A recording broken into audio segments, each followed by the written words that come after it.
Se você me pedisse para resumir esse documentário em poucas palavras, eu diria que você está prestes a ver uma explosão de ritmos, cores e histórias. Muita gente usa São Luís apenas como um ponto de chegada e partida para conhecer os incríveis lençóis maranhenses, mas esse destino vai muito além disso. A capital do Maranhão e seu polo turístico, que abrange cidades como Alcântara, Raposa e São José do Ribamar, é um convite para imergir e se encantar pela cultura maranhense. Esse vídeo será separado em 3 grandes blocos. Primeiro, iremos apresentar os encantos da capital São Luís. Jamaica Brasileira, Cidade dos Azulejos ou Ilha do Amor. Esses são alguns apelidos que a cidade recebe e hoje você vai entender o porquê de cada um deles. Com a ajuda de muitas pessoas, vamos te mostrar com detalhes os principais atrativos do centro histórico da cidade, um pouco da parte moderna e também um passeio que já foi premiado nacionalmente e pouca gente conhece. O segundo bloco será dedicado inteiramente ao São João do Maranhão. É difícil descrever em palavras a experiência de viver um pouco a maior festa popular do estado. Em meio a arraiais, toadas, matracas, entrevistas e até batismo de boi, vamos te apresentar os vários porquês do São João do Maranhão ser considerado um dos mais únicos do Brasil. Já no terceiro bloco, você conhecerá algumas cidades que fazem parte do polo turístico São Luís. Em Raposa, você verá as chamadas fronhas maranhenses e a forte cultura local com destaque para a pesca e para a renda de bilro.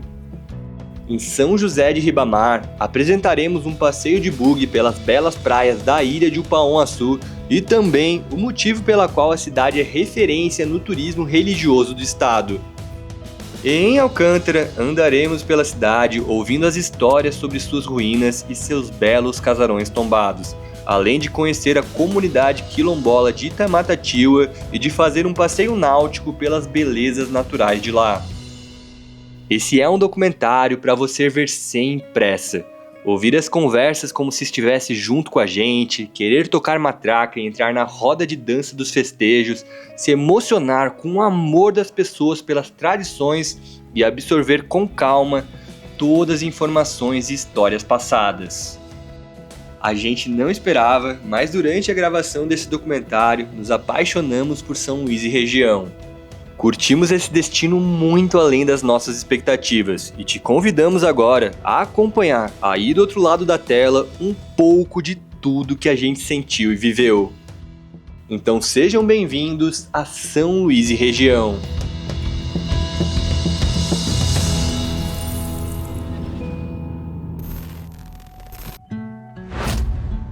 Ah, São Luís do Maranhão, quanta história boa você tem! Fundada por franceses, invadida por holandeses e colonizada pelos portugueses. Essa é uma das primeiras histórias que você vai ouvir quando fizer um tour guiado pelas belas e coloridas ruas do centro histórico. Mas deixa eu explicar melhor isso para vocês. Em 8 de setembro de 1612, os franceses Daniel de Latouche, conhecido como Senhor de la Ravardière, e François de Razille fundam a cidade com o objetivo de estabelecer a chamada França Equinocial. Em 1615, após 3 anos de muitas batalhas, os portugueses conquistam a cidade e começam a colonizar São Luís. Já em 1641, com interesse na produção de açúcar, os holandeses invadiram a região e só foram expulsos em 1645, e é a partir dessa data que os portugueses intensificaram a colonização e urbanização de São Luís. Entre os séculos 17 e 19, a capital do Maranhão teve importante papel na economia do Brasil colônia, sendo um grande centro exportador de arroz e algodão. E para continuar a contar as histórias e curiosidades sobre São Luís, vamos agora diretamente para o melhor local da cidade para se fazer isso.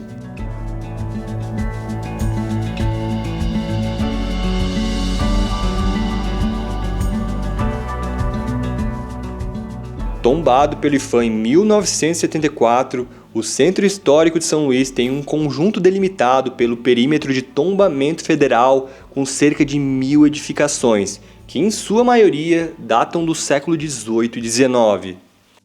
O rico acervo arquitetônico, aliado às diversificadas e belas tradições ludovicenses, fez a cidade se tornar, em 1997, Patrimônio Cultural Mundial pela Unesco. Andando pelas ruas do Centro Histórico com o nosso guia Bento, pudemos conhecer um pouco mais das histórias desse lugar.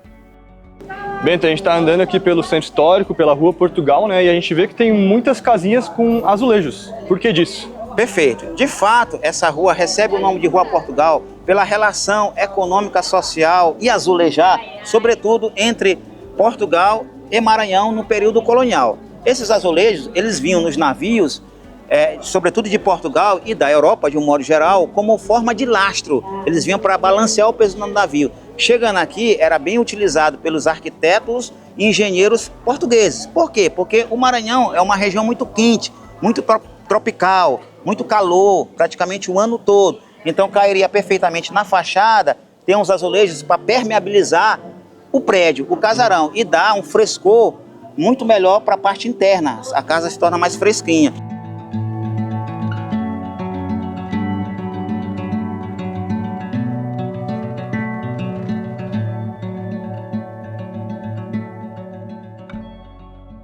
E a gente está sendo muito privilegiado, porque a gente está vindo aqui para São Luís no período do São João, então além de estar rolando todos os festejos que a gente vai mostrar para vocês aqui ao longo do vídeo, as ruas também estão todas decoradas, então tá muito bonito.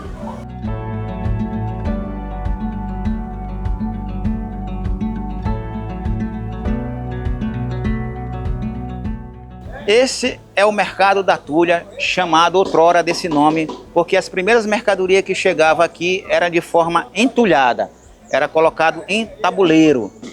E com o tempo, esse mercado, essa feira foi passando por reformas, e a última importante reforma foi no período imperial, que ainda tem o brasão do Império de Portugal. Então, em 1861, a Companhia Confiança fez uma reforma e esse prédio e essa feira o torna retangular. Atualmente chamamos de Feira da Praia Grande e é a feira que atende sobretudo aos nossos visitantes, os nossos turistas, de um modo geral. É uma feira bem diversa, já é uma feira que tem toda uma cultura maranhense em volta e em torno dela. É nela que nós observamos o cotidiano, o dia a dia, sobretudo dos moradores da comunidade que vive no Centro Histórico.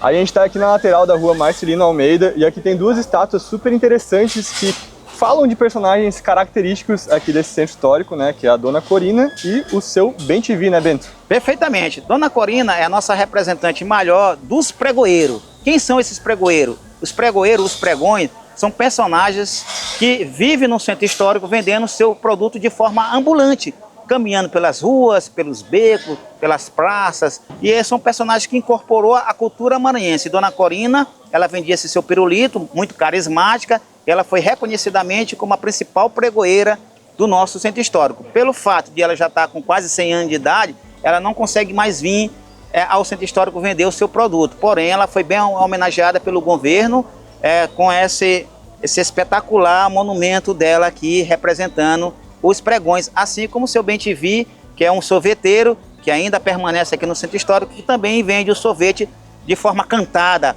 oralmente, cantando toadas, ou seja, são personagens ambulantes da nossa história que está incorporado à nossa vivência, ao nosso cotidiano, à cultura inclusive, maranhense. andando aqui um pouquinho já, tu já vê bastante gente vendendo esse picolé, né, esses sorvetes. E a gente encontrou o Bem-te-vi ali antes cantando, né? Até vou deixar aqui uns takes para vocês verem um pouco da arte dele, né?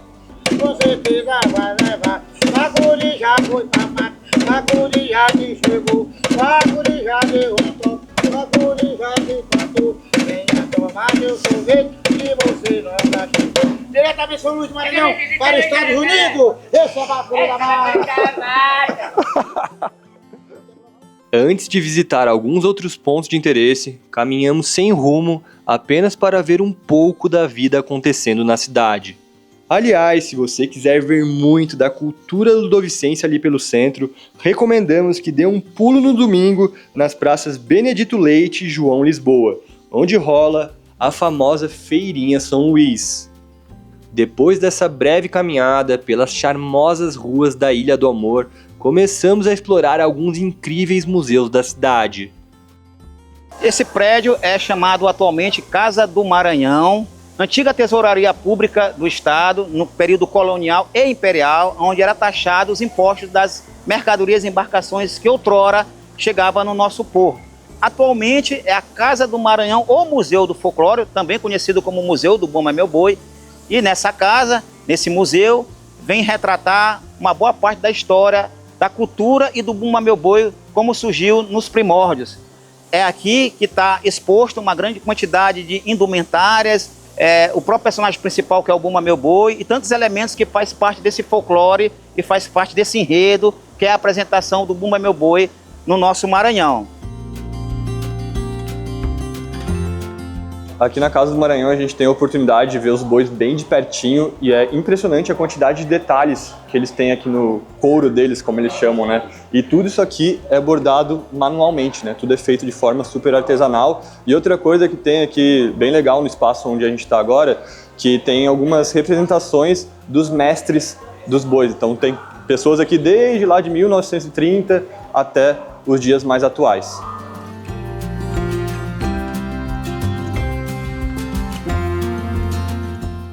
E aqui no museu a gente consegue ver o boi famosão, que é o maior boi do São João aqui do Maranhão. Ele é gigantesco e essa parte aqui eles chamam de couro, eles trocam todos os anos, eles ainda não trocaram para esse São João e a gente consegue ver lá dentro também. Bora lá!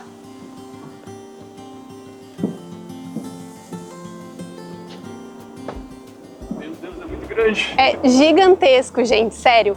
E mais uma curiosidade, aqui precisa de 20 pessoas para carregar esse boi.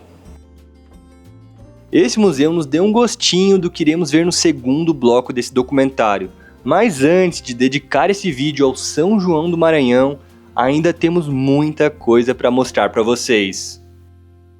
Além de São Luís ser considerada a cidade dos azulejos, aqui também é conhecida como a capital nacional do reggae. Tem muita gente que chama aqui de a Jamaica brasileira. E agora a gente vai conhecer um local que conta um pouco dessa história, que é o Museu do Reggae. Bora lá! O Museu do Reggae é o único sobre o gênero musical fora da Jamaica. Em um tour por 5 ambientes diferentes, podemos ver um pouco sobre essa cultura e homenagens a grandes artistas do reggae, tanto nacional quanto mundial. Tivemos a oportunidade de conversar com o diretor do museu, Ademar Danilo, que é uma das melhores pessoas possíveis para nos explicar sobre a cultura do reggae no Maranhão. Ademar, que honra! Satisfação, meu irmão. Para quem não sabe, o Ademar é diretor aqui do Museu do Reggae e um dos maiores especialistas, não só do Brasil, como do mundo em reggae.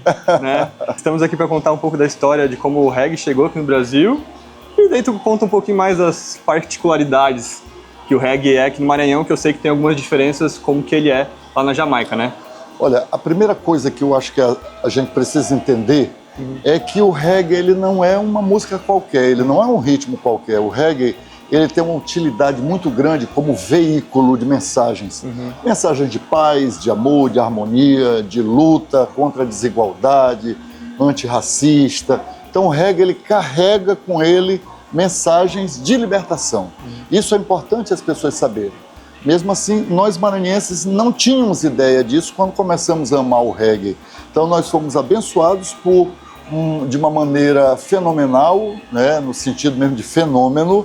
Nós maranhenses escolhemos como um dos ritmos nossos favoritos o reggae, que carrega todo esse significado, que é um significado muito bom para todos, né, para a humanidade.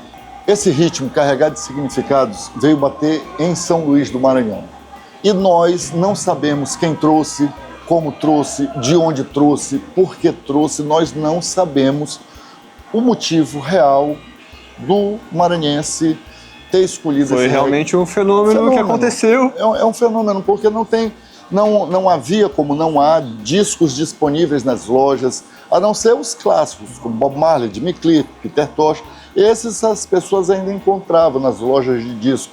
Mas o nível de especialização que o maranhense tem, de procurar artistas como Gregory Isaacs, Eric Donaldson, artistas e outros artistas que nem os jamaicanos mesmo conhecem, porque são artistas da década de 70, e essa é uma das grandes particularidades da preferência do maranhense pelo reggae. Nós não gostamos do reggae feito atualmente na Jamaica. Nós escolhemos como nosso o reggae produzido nos anos 70, mais exatamente entre 73 e 81, que a morte de Bob Marley é um marco desse período. Então, esse é o período histórico de onde o maranhense tirou o reggae e se apropriou. Quando eu falo apropriar, é porque o reggae, claro, ele é jamaicano, mas ele também é maranhense, porque nós pegamos um pedaço do reggae e transformamos em nosso, e em cima dele nós construímos um novo elemento cultural. Por que elemento cultural? Porque o reggae, ele influencia na maneira de ser do maranhense da atualidade, influencia na nossa maneira de falar. O reggae influencia a nossa maneira de vestir. Essas cores, verde, amarelo e vermelho, estão em toda a cidade. As pessoas se vestem com essas cores, que são as cores do reggae. E o reggae influencia também na nossa maneira de dançar. O maranhense criou uma maneira de dançar o reggae que não é dançado em lugar nenhum do mundo, que é o reggae agarradinho. Nós dançamos juntos aqui. E dessa maneira só é dançado no Maranhão, e onde nós influenciamos, principalmente nossos vizinhos, Amapá, Pará, Piauí, Ceará, que dançam já como o maranhense, e nas grandes cidades do Brasil, onde há colônias de maranhense, como Brasília, Rio, São Paulo. Por que se criou essa coisa de dançar agarradinho o reggae, diferente da Jamaica, que se dança mais sozinho? É diferente da Jamaica, diferente de São Paulo, diferente de Santa Catarina, diferente de qualquer lugar do mundo, porque aqui a dança do reggae, ela é filha legítima, aliás, ela é neta legítima da dança do bolero. Então... O primeiro dos ritmos caribenhos que chegou por aqui foi o bolero. Pouca gente sabe, mas o bolero é cubano.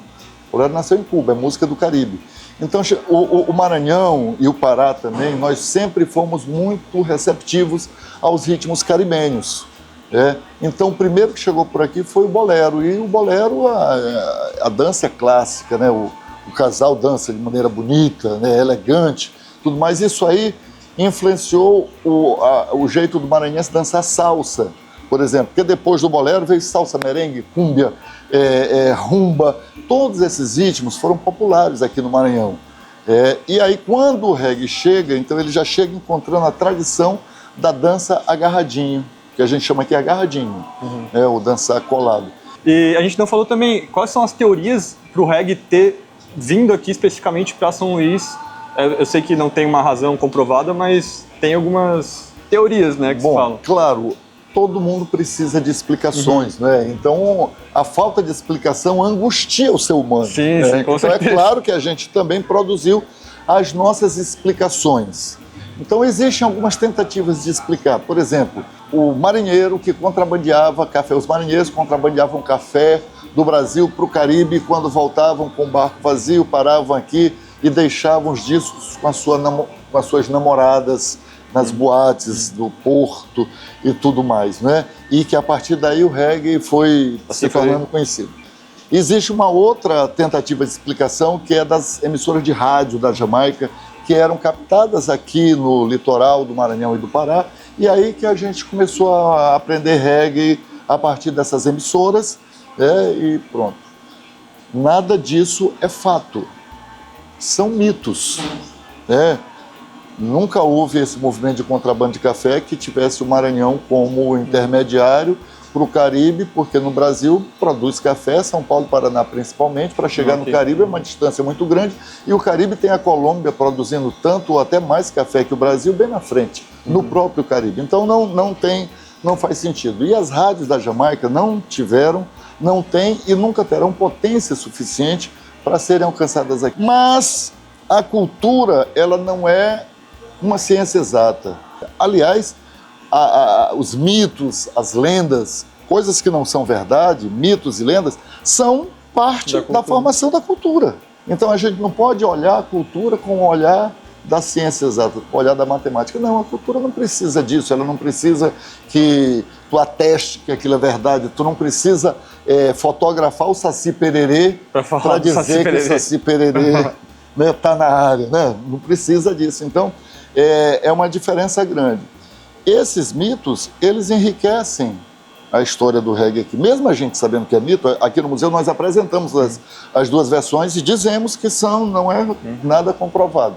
Então isso aí também faz parte do fenômeno. E é uma das coisas que torna o reggae mais interessante. Como o fenômeno é isso, nós não conseguimos explicar como é que essa música veio parar aqui que não tem nem disco para vender no Brasil. E para quem quiser curtir uma festa de reggae aqui em São Luís, o que tu recomenda pra galera? Eu recomendo que a pessoa fique parada assim no centro, dê uma volta com a mão assim, para onde ela apontar vai ter reggae. Do ladinho do Museu do Reggae fica outro museu imperdível que também nos ajuda a entender mais da cultura do maranhense, inclusive sobre uma das coisas que mais gostamos do estado. E não tem lugar melhor pra gente falar um pouco sobre uma das coisas que mais marca aqui em Maranhão, que é a culinária. A gente está aqui no Museu da Gastronomia Maranhense com o Wagner, foi guia que nos mostrou várias coisas aqui do museu, a gente já fez um tour super interessante e queria que tu contasse um pouco pra galera quais são o que é comida típica, bebidas típicas aqui do Maranhão. Certo. Olá, todo mundo. Nós temos aqui uma variedade, né, de comidas que nós temos no centro, o cuchá e o arroz com cuchá, que é feito com uma folha chamada vinagreira. Também, como aqui São Luís é uma ilha, nós temos muito pescado, pescado amarelo, peixe-pedra, com caldeiradas, caldeirada de camarão, caldeirada de ostra, então é bem diversificado. E também, certo, a doceria. Tem uma doceria bastante diferenciada, que aqui nós vamos ter o doce de espécie. Doce de espécie é feito com coco, trigo e um chazinho de camomila com mel também. Esse é o original. Hoje em dia eles já colocam já leite moça, né, para dar aquele gostinho mais adocicado. E outra coisa que eu acho que é legal de falar aqui, a gente inclusive está diante de um painel aqui explicando sobre o Guaraná Jesus, que é o refrigerante típico aqui do Maranhão, né? E tem muita gente que acha que o Guaraná Jesus é por causa do Jesus Cristo, mas não é, né? Não é. Então, o Guaraná Jesus, que a gente tem esse painel, o Guaraná Jesus ele é de 1925, né? Ele começa, né, a princípio, né, como um xarope, né? Depois, em 1927, aí é colocado o gás, aí vira o Guaraná Jesus. Jesus era o nome do dono do laboratório, Jesus Norberto Gomes, né? Agora, 2025, vai fazer 100 anos, certo, o Guaraná Jesus. É o sonho cor-de-rosa, as crianças gostam muito, né, de consumir o Guaraná Jesus. E o maranhense raiz, aonde ele tiver, e se ele tiver que optar entre um refrigerante e o Guaraná Jesus, ele vai pedir Jesus. Então as três bebidas típicas aqui do Maranhão, o Guaraná Jesus, a Tiquira e a Magnífica, é isso? A gente tem agora, as cervejas são bem mais atuais, né? A Tiquira é uma aguardente, né, extraída da mandioca com um tom lilás, que é folha de lima, tangerina ou caju. E nós temos as cachaças temperadas também, temos cachaças bem recentes da reserva do Zito, que o maranhense, no Maranhão, tem produção de cachaça também. E já que falamos de comida, vamos direto para o nosso almoço, que será em um dos melhores restaurantes do Centro Histórico, que além de comida boa, tem um projeto social por trás. Pausa para o almoço agora aqui na Escola Senac, que é um dos restaurantes mais bem avaliados aqui do Centro Histórico, com nota 4.7 de 5 no Google Maps, e a gente está aqui com a Gabriela Vasconcelos, gerente aqui do restaurante. Primeiro, muito obrigado pela recepção. E além de ser um local super bem avaliado, super aconchegante, um dos mais tradicionais também daqui, né? São 32 anos de história. Tu estava nos comentando antes que aqui tem um papel social muito importante aqui para o mercado de trabalho de São Luís. Isso. Bom, sejam todos bem-vindos. Obrigado. O restaurante Escola Senac está nesse prédio há 32 anos. O nosso objetivo principal é a formação aqui de duas funções, duas profissões, o garçom e o cozinheiro. Então, desde o início das aulas teóricas até a prática supervisionada, que é quando os alunos chegam aqui no restaurante escola e atendem aos clientes. Isso aqui é uma escola o tempo todo. Então, os alunos estão identificados, nós temos os instrutores acompanhando todo o serviço, para que os alunos tenham uma vivência verdadeiramente do que é a prática, assim como na cozinha. Na cozinha nós temos os instrutores orientando a preparação do alimento que vai ser vendido aqui, para que os cozinheiros saiam daqui com um mínimo de experiência para ir para o mercado. Vale lembrar que esse curso ele é gratuito, completamente gratuito.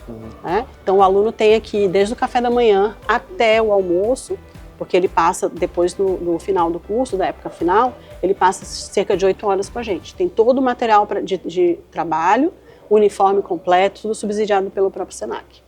Maravilha. Maravilha. Maravilha. Parabéns pelo trabalho e agora a gente vai experimentar um pouco da comida, né? Com também. certeza, espero que vocês gostem. Com certeza.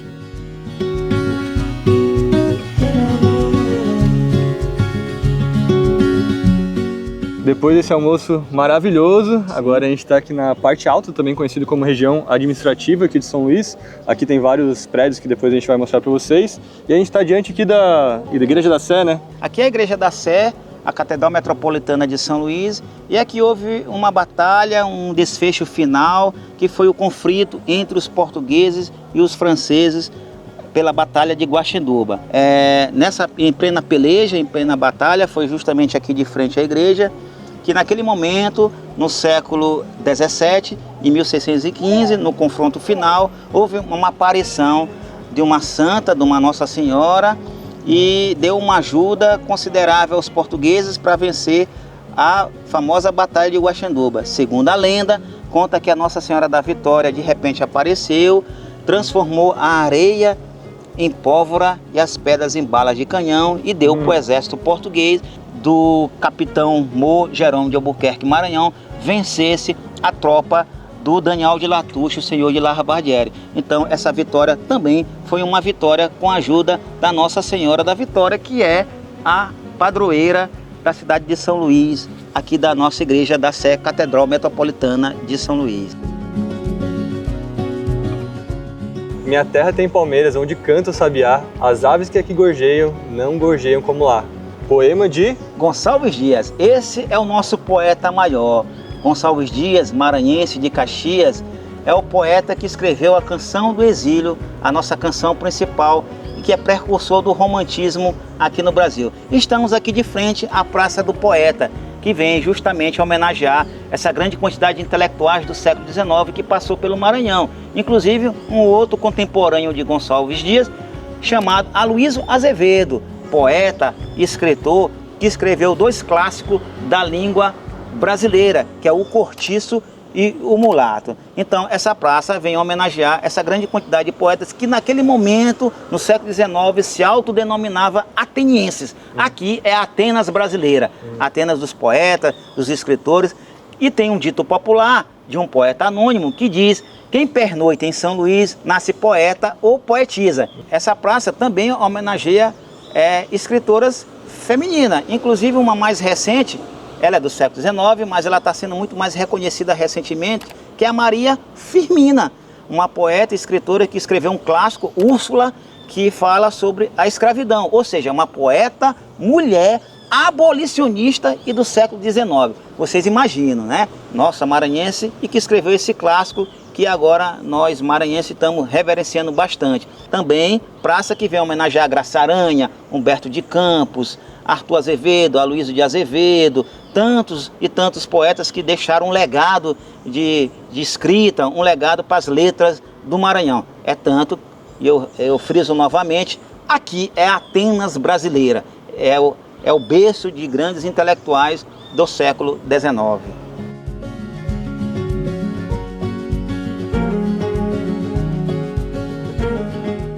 E aqui na Praça dos Poetas também tem esse mirante que a gente consegue ver a Ponte São Francisco, que liga a parte moderna de São Luís com a parte antiga, que é aqui onde a gente está, no Centro Histórico. Essa é a parte alta do Centro Histórico de São Luís, onde tem os 3 poderes constituídos. Aqui com o Palácio Larabardiere, que é a Prefeitura de São Luís, e o Palácio Clóvis Belivar, que é o Tribunal de Justiça, e o Palácio dos Leões. É a parte alta, é onde estão os poderes constituídos, e a parte administrativa de São Luís. Esse primeiro prédio do qual nós estamos vendo, atualmente é a Prefeitura de São Luís, que outrora era a Casa de Câmara e Cadeia do período colonial. Então esse prédio tem a sua importância porque ele é homenageado com o fundador da cidade de São Luís, que é o Daniel de Latouche, que por sua vez tem um busto aqui bem na frente. É o senhor de Larabardiere. Foi o fidalgo, o loco-tenente, a principal figura militar na fundação de São Luís pelos franceses. Ali perto fica o próximo atrativo que vamos conhecer com vocês. E na nossa opinião, se trata de um dos prédios mais bonitos do Brasil. O imponente Palácio dos Leões tem sua fachada em estilo neoclássico e fica localizado no Marco Zero da cidade. Antigamente ficava ali o primitivo Forte São Luís, que foi erguido pelos franceses nos primeiros anos de habitação na região. E aproveitando que a gente está aqui diante do Palácio dos Leões e que, como o Bento falou antes pra gente, lá nos primórdios tinha o nome de Fort Saint-Louis, falei certo em francês, né? É assim mesmo, Perfeitamente. né? Acho que é um ponto muito bom de falar e dá para entender um pouco por que o nome da cidade é São Luís. Isso mesmo.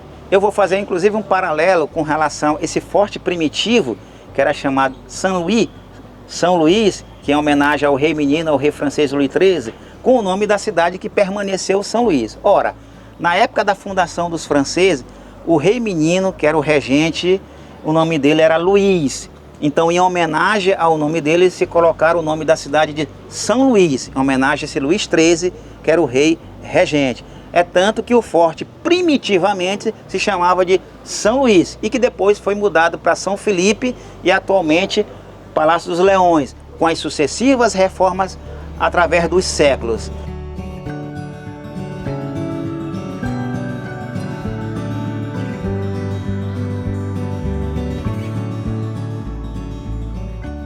E agora estamos dentro aqui do Palácio dos Leões, a gente está aqui com a Carol. Primeiro, muito obrigado pela recepção. Ela é diretora aqui do Palácio e a gente vai fazer um tour agora, né? Isso.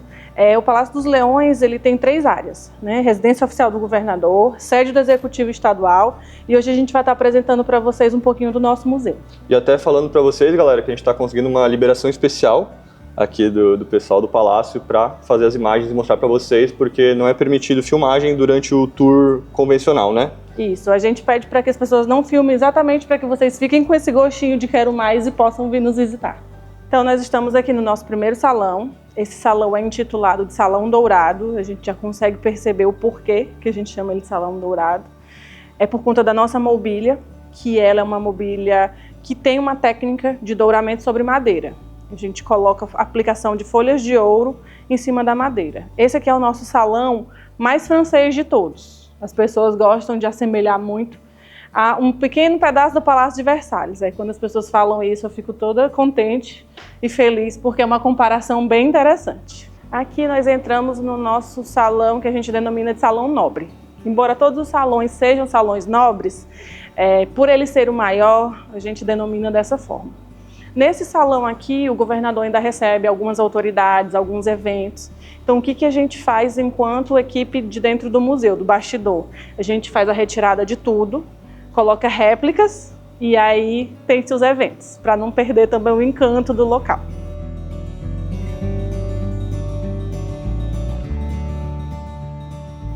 Bom, nós chegamos aqui à nossa galeria, né? A gente dá esse nome exatamente por conta desse grande corredor. E aqui nas paredes nós vamos ter essas peças que são telas da coleção do Arthur Azevedo. Como eu falei, o Arthur Azevedo é um teatrólogo, cronista, escritor, um dos fundadores da Academia Brasileira de Letras, junto com seu irmão Aloysio Azevedo. E as pessoas conhecem muito o Arthur Azevedo escritor, mas pouco se sabe do Arthur Azevedo colecionador. O Arthur Azevedo ele foi um dos maiores colecionadores de arte da América Latina. A coleção dele contava com 23.129 itens. E aí, quando ele vem a falecer, a esposa dele, com dificuldades financeiras, ela faz a venda desse acervo para o governo do estado. Então, o governo do estado compra em 1910, da viúva do Arthur Azevedo, essa coleção. Carol, e por que é Palácio dos Leões? Essa é uma pergunta muito interessante. Como aqui sempre foi sede do governo, né, se chamava Palácio do Governo, como na maioria das capitais. Em 1926, nós temos um governador que ele tem uma oposição muito forte da imprensa, que é o Magalhães de Almeida. E aqui, anteriormente, tinha um azulejo que tinha um leão. E aí os jornais começaram a dizer que o palácio era o Palácio dos Leões e esses leões eram os comedores de impostos. E aí, dentro da imprensa, né, estadual, começou a se chamar Palácio dos Leões, Palácio dos Leões, e aí ficou esse nome. Só que o Magalhães de Almeida, como eu digo, ele fez do limão uma limonada. Ele encomendou 16 leões de bronze, que são os leões que estão até hoje na fachada. E a partir disso, a população que já chamava de Palácio dos Leões por conta da imprensa, continuou a chamar por conta dos leões da fachada. Então ficou Palácio dos Leões. E daí a galera acha que é tipo por causa de força, essas coisas. Exatamente, mas tudo começou com uma campanha oposicionista de um jornal local. Não mostramos 100% da nossa visita ao palácio, para, como a Carol disse, deixar vocês com um gostinho de quero mais. De qualquer forma, esse é um local obrigatório para você visitar caso venha para São Luís. Saindo do palácio, fizemos uma pausa nos atrativos para conhecer um pouco das lojinhas do centro histórico e comer um sorvete de frutas típicas no Beco Catarina Mina, que é uma das ruelas mais charmosas e fotogênicas que você vai encontrar por ali. Para fechar nosso dia, fomos conhecer alguns atrativos que ficam um pouco mais afastados do coração do centro histórico.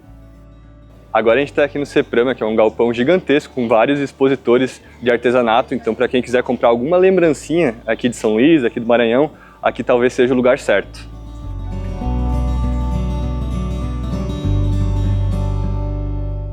O próximo atrativo visitado foi o Convento das Mercês, outro prédio muito bonito, onde hoje funciona a Fundação da Memória Republicana Brasileira.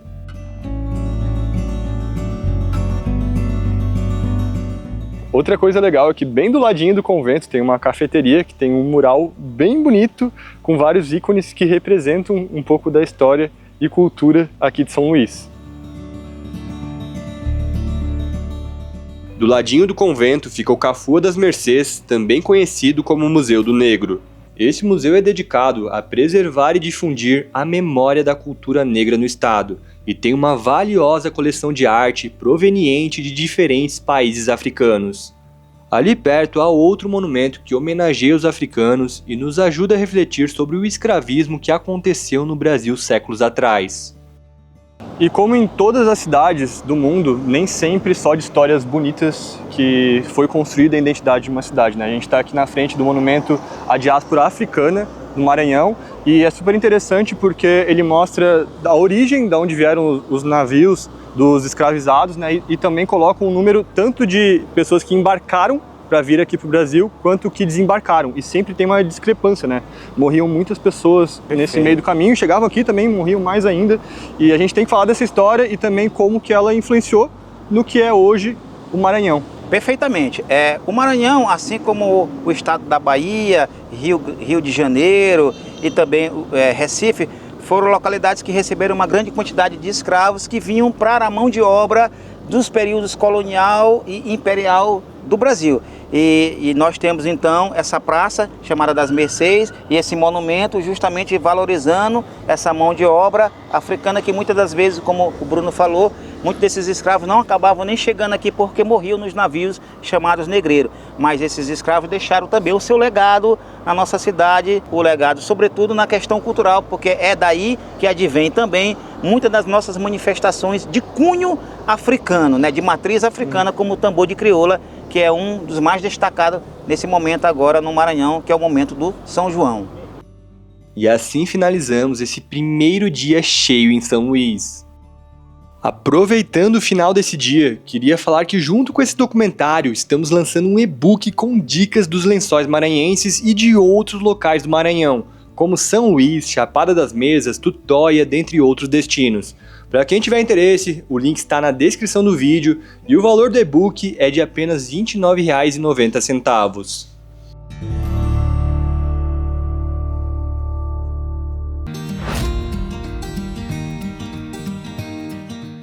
No nosso segundo dia na capital maranhense, tivemos um roteiro bem heterogêneo e conhecemos atrações culturais, históricas e também visitamos a parte mais moderna da cidade. No comecinho da manhã, fomos direto conhecer um dos pontos mais icônicos da cidade e que é considerado um dos teatros mais belos do Brasil. E é claro que aqui no Centro Histórico de São Luís a gente não poderia deixar de conhecer o segundo teatro mais antigo do Brasil, que é o Teatro Arthur Azevedo, e agora a gente vai fazer um tour guiado com a guia Luma e ela vai explicando com mais detalhes sobre esse local aqui para vocês. O primeiro espaço que a gente percorre na visitação, principalmente ao longa, é aqui na Salão Nobre. O Salão Nobre é um local que ele foi criado, quando o teatro foi fundado em 1817, foi criado o Salão Nobre como um espaço de socialização e criação de acordos entre as pessoas mais abastadas da sociedade. Também naquela época tinha-se muito aquele costume de apresentar as damas à sociedade. Então isso era feito basicamente aqui no Salão Nobre. Entrando aqui, a gente vai já visitar, é o camarote oficial, ou o camarote do governador, que é onde ficam convidados do governador, quando vem assistir algum espetáculo, eles ficam ali no camarote oficial. Aqui também no Salão Nobre, vocês podem observar essas obras nas paredes, que são réplicas da coleção original do acervo do Arthur Azevedo, que é quem leva o nome do teatro. O Arthur Azevedo, ele foi um importante jornalista, ele foi poeta, foi escritor também e considerado por muitos como um dos primeiros comediógrafos brasileiros, que é uma pessoa que se especializa em escrever peças de comédia. O Arthur Azevedo, ele leva o nome do teatro por ter se destacado tanto na questão da literatura, assim como o irmão dele também, Aloysio de Azevedo.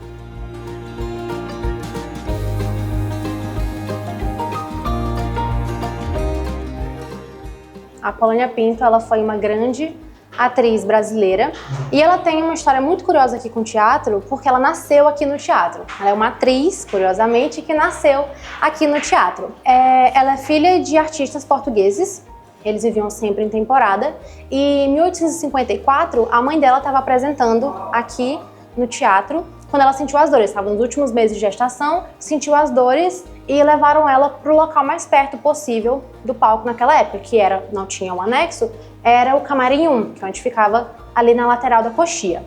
No Camarim 1 nasceu a Polônia, uma das grandes atrizes brasileiras, que aos 12 anos ela apresentou aqui no teatro. Ela apresentou a peça Cigana de Paris, fazendo o papel da ingênua. E ela ficou muito conhecida, foi muito aclamada pela crítica por esse papel, porque era uma criança fazendo o papel de uma pessoa ingênua. Muitos críticos falavam que ela se misturava com o papel mesmo, você não conseguia saber quem era a Polônia, quem era a personagem. Ela dava mesmo naturalidade às suas personagens.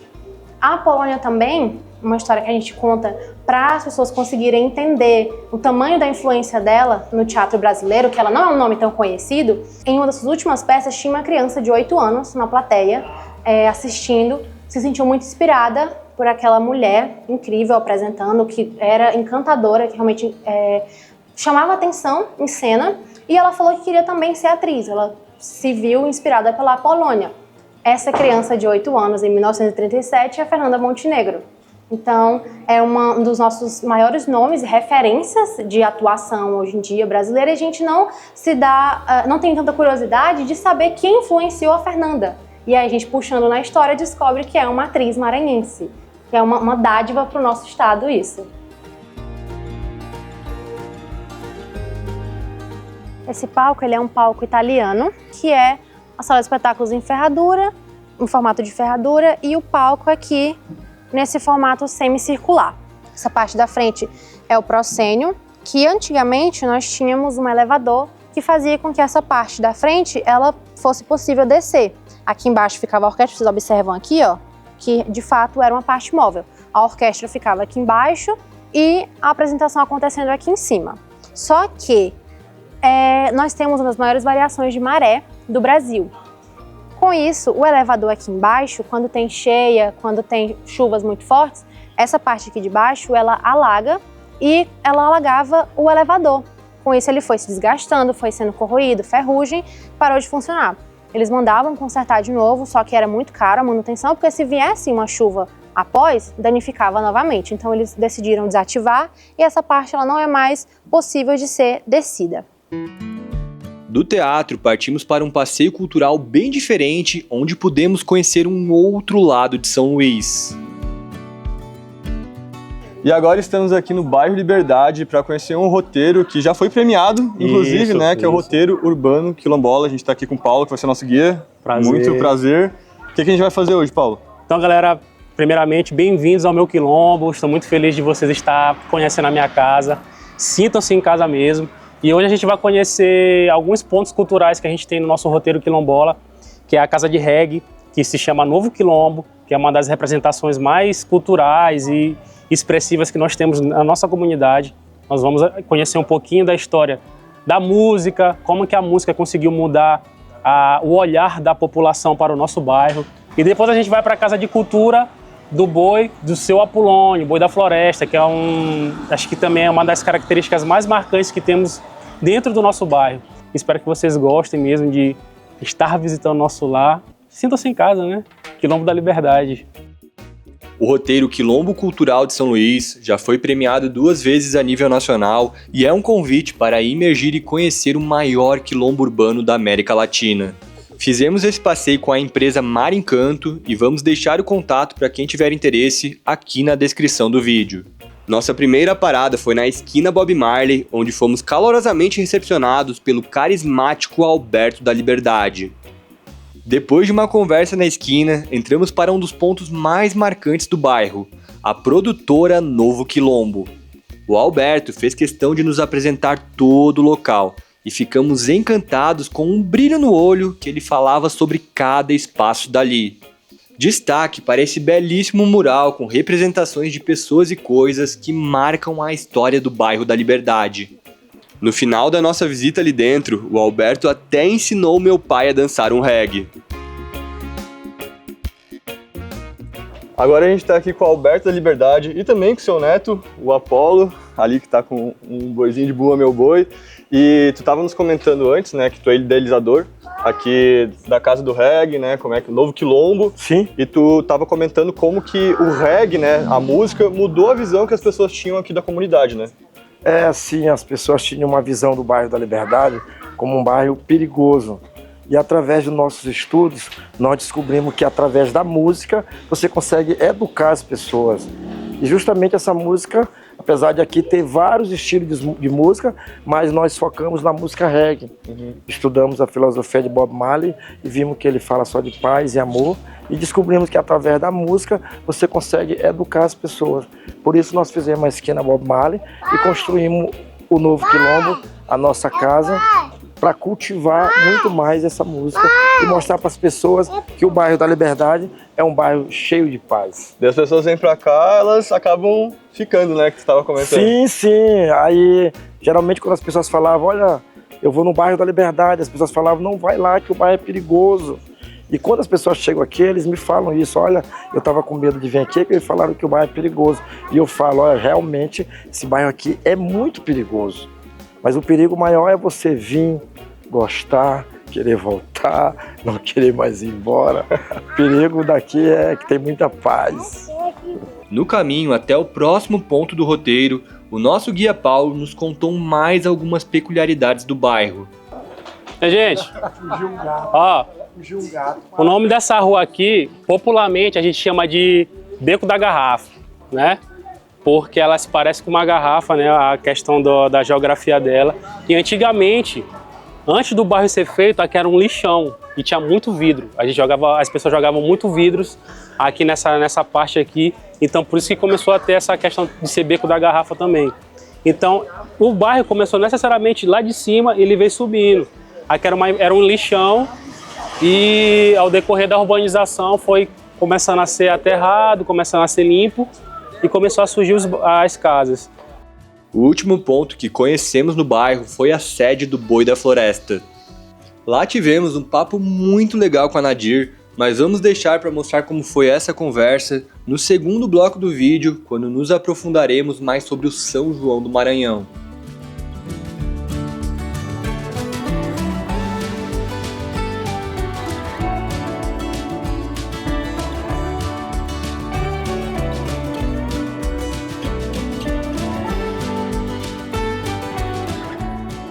Voltamos aqui para o Centro Histórico, a gente está passando agora aqui na Rua do Giz. Infelizmente, ela está com uma reforma ali que está atrapalhando um pouco da paisagem, mas essa rua aqui ela já foi eleita pela revista Vogue como a 6ª mais bonita do Brasil e realmente ela é muito bonita. E a gente está aqui novamente no Centro Histórico porque a gente vai fazer agora uma oficina de tambor de crioula. O tambor de crioula é uma manifestação cultural afro-brasileira que é muito popular no Maranhão. A roda de dança nasceu em quilombos maranhenses ainda no período escravocrata e mesmo sem registros oficiais, acredita-se que a expressão era uma forma de lazer e resistência à escravização. Em 2007, o IFAM reconheceu a roda de dança como um patrimônio cultural imaterial brasileiro. Apesar de ser bastante visto no período de festas juninas, o tambor de crioula acontece o ano inteiro, não possuindo uma época fixa para sua apresentação. Além do divertimento, o tambor de crioula pode ser praticado com cunho devocional, em especial em louvor a São Benedito, santo católico de pele negra e filho de escravizados etíopes. A primeira etapa da manifestação já chama a atenção de todos que estão ao redor. Os tambores são afinados através de fogueiras. O fogo esquenta o couro e faz ele dilatar, deixando com um som perfeito para o batuque.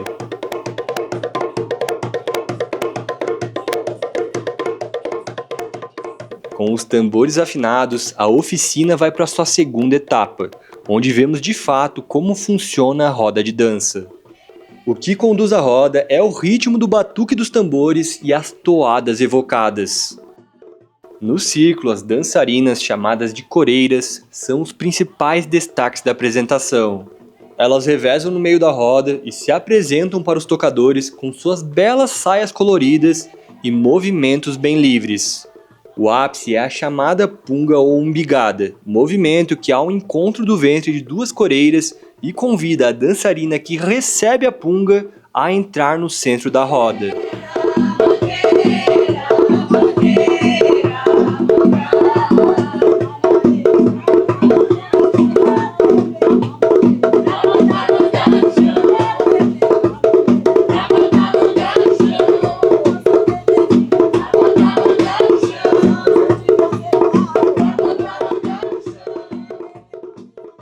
São Luís, além da parte histórica e cultural, também tem suas praias e sua área mais moderna. Praias como Calhau e a litorânea costumam estar bastante movimentadas. Outra localidade que vale a pena conhecer é a que vamos mostrar agora para vocês. E para finalizar o dia, a gente veio numa parte mais moderna de São Luís, que é o lado oposto do centro histórico. A gente está aqui num lugar que eles chamam de Península, que é essa parte mais moderna, cheia de restaurantes, bangalôs, e é daqui que a gente vai ver um belo pôr do sol. E a barraca que a gente escolheu é a barraca Azeite e Sal, que está avaliada com 4.4 de 5 no Google Maps.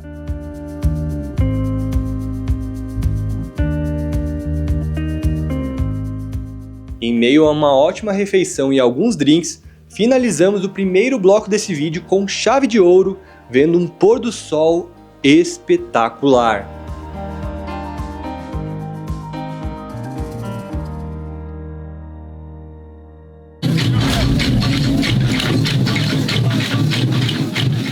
É impossível explicar a energia de um São João no Maranhão apenas com falas e imagens. Você tem que vivenciar ele de fato para entender a sua beleza e suas muitas facetas. E quando falo sobre o festejo ter muitas facetas, é porque ele é a mistura de muitos elementos. Uma combinação de ritmos, crenças, cores, histórias e tradições que coexistem em harmonia. Nesse segundo bloco do documentário, vamos tentar te apresentar com o máximo de profundidade as razões do porquê essa é uma das festas populares mais ricas, belas e únicas do Brasil.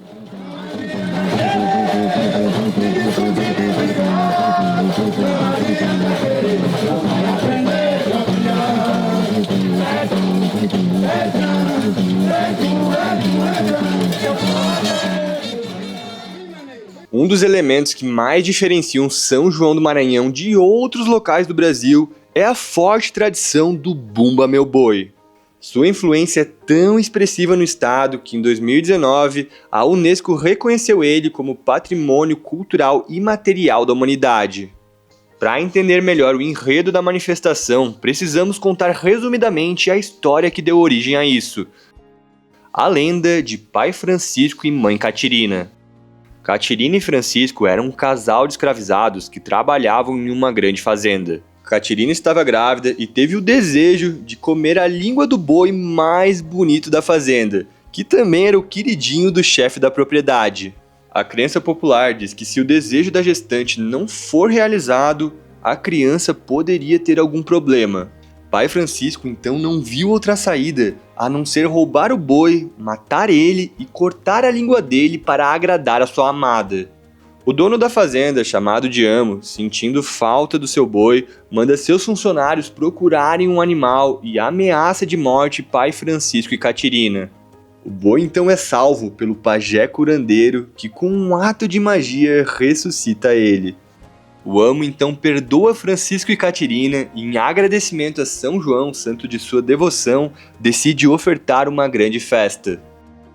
Essa narrativa é incrível porque mistura fé, festa e arte com elementos que remontam à história de formação étnica e cultural do nosso país através de personagens indígenas, brancos e negros.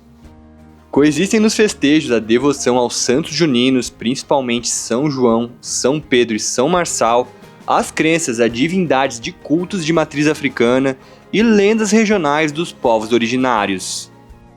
No Maranhão, há diferentes estilos de brincar o Bumba Meu Boi, e esses estilos são chamados de sotaques.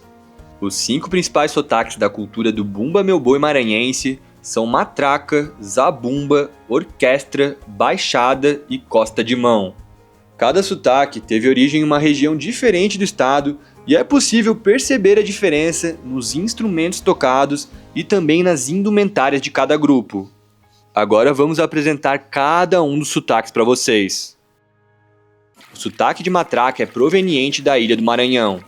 A sua principal característica é o uso de 2 pedaços retangulares de madeira que são batidos um contra o outro repetidas vezes, gerando um som que acompanha as toadas.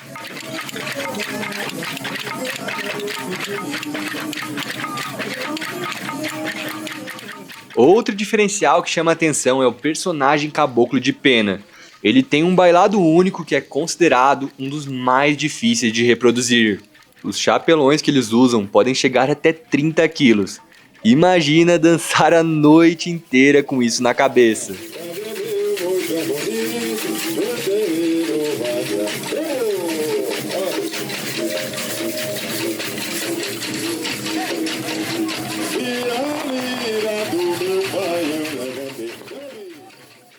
O sotaque de orquestra tem origem nos municípios Axixá e Rosário, que ficam a leste de São Luís. Nesse sotaque destacam-se instrumentos de sopro como saxofone, trombone e trompete.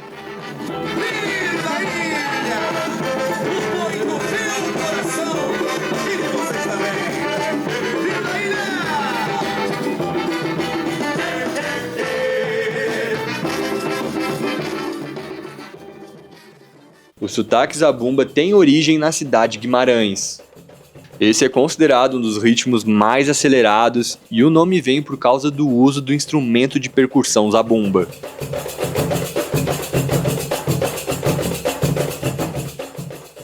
O sotaque da Baixada vem da região norte do estado e nesse estilo são utilizados vários instrumentos, que vão desde maracás, matracas e pandeiros. Um dos principais destaques é o personagem chamado de Kazumbá ou Kazumba, que tem trajes bem diferenciados.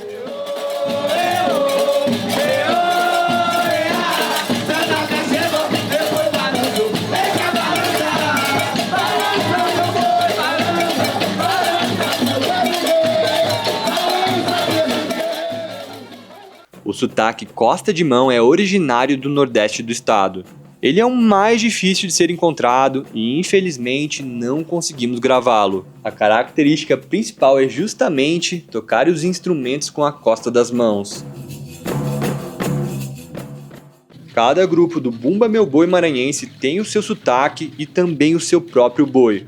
Ou seja, há muitos e muitos grupos espalhados pelo estado. O ciclo festivo de cada boi é composto basicamente pelo período de ensaios, batismo, apresentações e a morte do boi. O batismo é um dos momentos mais emocionantes e importantes para cada grupo, e para frente no vídeo a gente vai te mostrar melhor sobre esse estágio do Bumba Meu Boi. Cada grupo de boi roda por várias cidades do Maranhão, com apresentações praticamente diárias durante o período junino. Os auges da festividade são os dias de Santo Antônio, São João, São Pedro e São Marçal. É importante falar que resumir o São João do Maranhão apenas ao Bumba Meu Boi é um erro gigantesco. A festa é comemorada com muitas outras danças e brincadeiras, como já citado o tambor de crioula, a dança portuguesa, a quadrilha, o cacuriá, dentre muitas outras.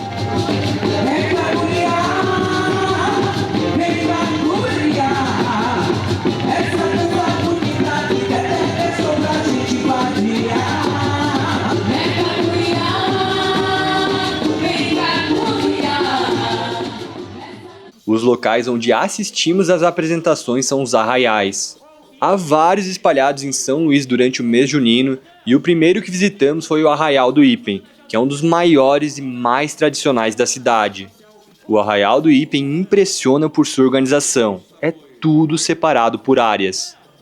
Tem a área de comidas típicas, cervejarias, food trucks, área institucional com lojinhas de artesanato, tem o palco dos shows, palco de forró de pé de serra, e o palco principal, onde acontecem as apresentações de danças típicas. E é claro que provamos algumas comidas e bebidas típicas antes de ir para frente do palco principal conferir algumas apresentações do dia.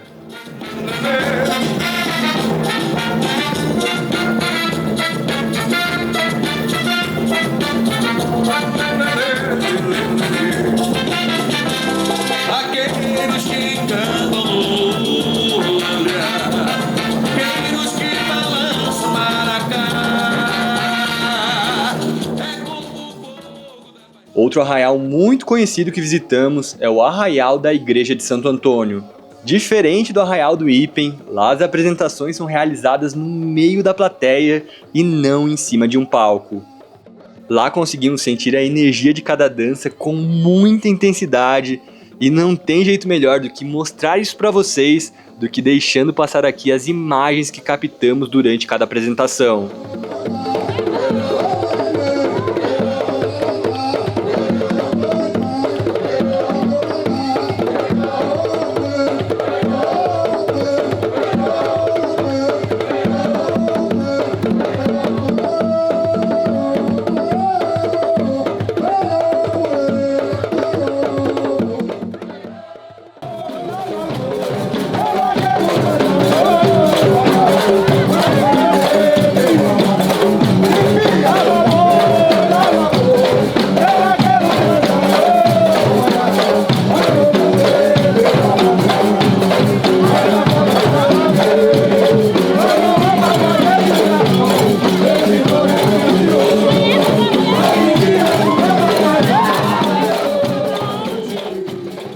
Bumba Meu Boi é formado por vários personagens, como o Pai Francisco, a Mãe Catirina, o Vaqueiro, os indígenas, dentre vários outros.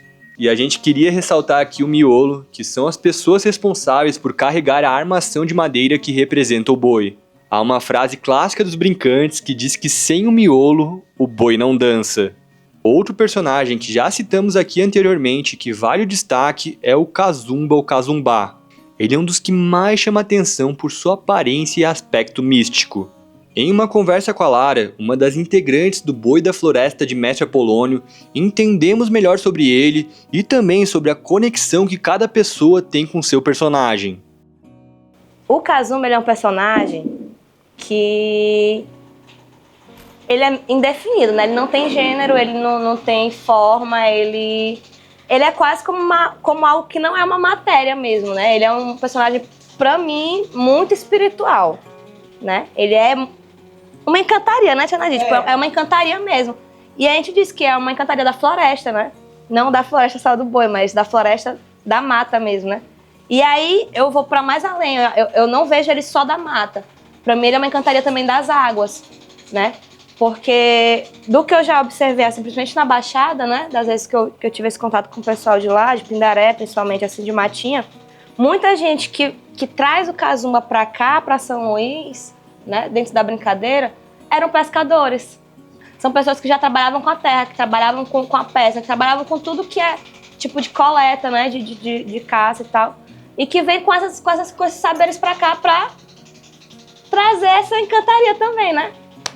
E aí eu relaciono muito, inclusive, porque o Kazumba, ele carrega um cofo, né? Pra fazer esse movimento cadenciado que a gente tem nos passinhos miúdos. E esse cofo, ele é amarrado igualzinho os pescadores da Baixada usam pra pescar também. Que eles botam aqui, vão nos alagados, ficam com choque, né? Aí pega o peixe do choque e mete dentro do cofo. É igualzinho. E aí o movimento que caminha no alagado é igualzinho de Kazumba. Quando eu vi isso acontecendo na internet, eu fiquei assim, rapaz, ó pra aí de onde é que vem as coisas, né? Nada é por acaso. E aí, então, essa é uma visão muito minha, assim, né? Tipo, do que eu fui vendo, E aí, quando eu entrei na floresta, com muita vontade de virar Kazumba, porque isso é uma coisa também que uma vez eu escutei Talene falando. Talene uma vez falou que eu achei muito bonito, que quando a gente faz um personagem, a gente não faz um personagem, né? A gente é aquilo.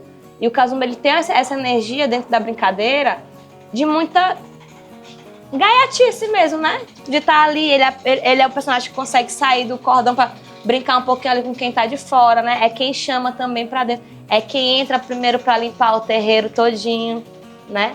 Das mazelas que tiver que ter por ali. É ele que limpa tudo pra poder o restante do cordão todo entrar, né? Na maior energia possível, assim, mais pra cima possível. E aí, dentro do alto, né? Dentro da comédia, da morte de boi de terreiro, que a gente chama também, ele tem um dos papéis dele, enquanto a existência ali no boi, é levantar o boi, curar, né, tia? Tipo, ele também tem essa energia de cura, né? Assim como o pajé e assim como o doutor. Aí a tia Nadia até falou esses dias, né? Que o doutor, ele tá mais pra essa cura física, que seria um veterinário, né? Uma coisa do tipo. E o pajé tá mais nessa cura espiritual. E o Kazumba, dentro da brincadeira, é quem levanta mesmo, é quem dá energia pra sacudir e levantar o boi da morte. Nas brincadeiras que eu vejo na Baixada, o Kazumba, ele também, ele tem esse papel importante de cura, né? Que é uma coisa mais séria, entre aspas assim, mas ele também tem um papel de ser zombeteiro. Então, tipo assim, na brincadeira da Baixada, ele é quem esconde o boi para os bichos procurarem, os cachorros que chamam, né? São os bichos assim, principalmente crianças geralmente que fazem, né? Essa brincadeira da comunidade, mas assim, elas saem correndo atrás do boi para achar o boi, que tá escondido, né? Só que também, quando demora demais, é o Kazumba que denuncia onde é que tá o boi. Então, né, ele tem essa dualidade mesmo, né? Tipo, é isso, ele não é bem, não é o mal.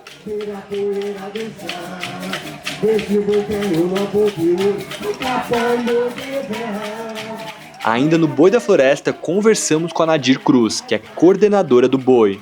Ela nos contou sobre os bastidores de todo o trabalho que eles têm para manter a tradição e o impacto social que o Bumba Meu Boi tem em uma comunidade. Já aqui querendo dizer que senhores e senhoras são bem-vindos à nossa casa. Uma instituição com 52 anos de existência. É esse espaço que foi construído pelo mestre Apolônio aqui, ó, que iniciou todo esse processo, né? Eu sou Nadir Cruz, sou a coordenadora dessa instituição cultural, é uma instituição cultural tradicional, Bumba Meu Boi da Floresta, do mestre Apolônio, né? E essa instituição, ela trabalha a cultura, trabalha a educação, trabalha o resgate cidadão, trabalha o empreendedorismo, através desse saber fazer cultural, né? Aqui, as nossas oficinas, nós iniciamos com a primeira infância, os pequeninos, que já começam a conhecer a cultura através da ludicidade, através de desenhinhos, pinturas. E aí eles vão crescendo. Quando eles estão já entre 10 e 12 anos, aí eles já vão para a dança ou para o toque. Eles é que escolhem para onde querem aprender. E aí, quando já estão maiorzinhos, a partir de 16, 17 anos, aí eles já vão aprender o bordado. É quando eles já podem trabalhar com material autocortante. E aí entra uma nova fase na vida desses jovens, que é o aprendizado de um ofício tradicional e que a gente vai mostrando que pode gerar renda. Porque um bordado desse, ele é único. Aí a gente consegue mostrar para eles que se a gente colocar um médico para bordar, ele não vai conseguir fazer, né? Então ele, como artesão, ele domina a arte e pode fazer disso uma profissão mesmo. E aí a gente vem trabalhando essas duas vertentes, porque nós estamos localizados em um quilombo urbano, uma área periférica, um território periférico, onde todas as mazelas sociais estão presentes, né?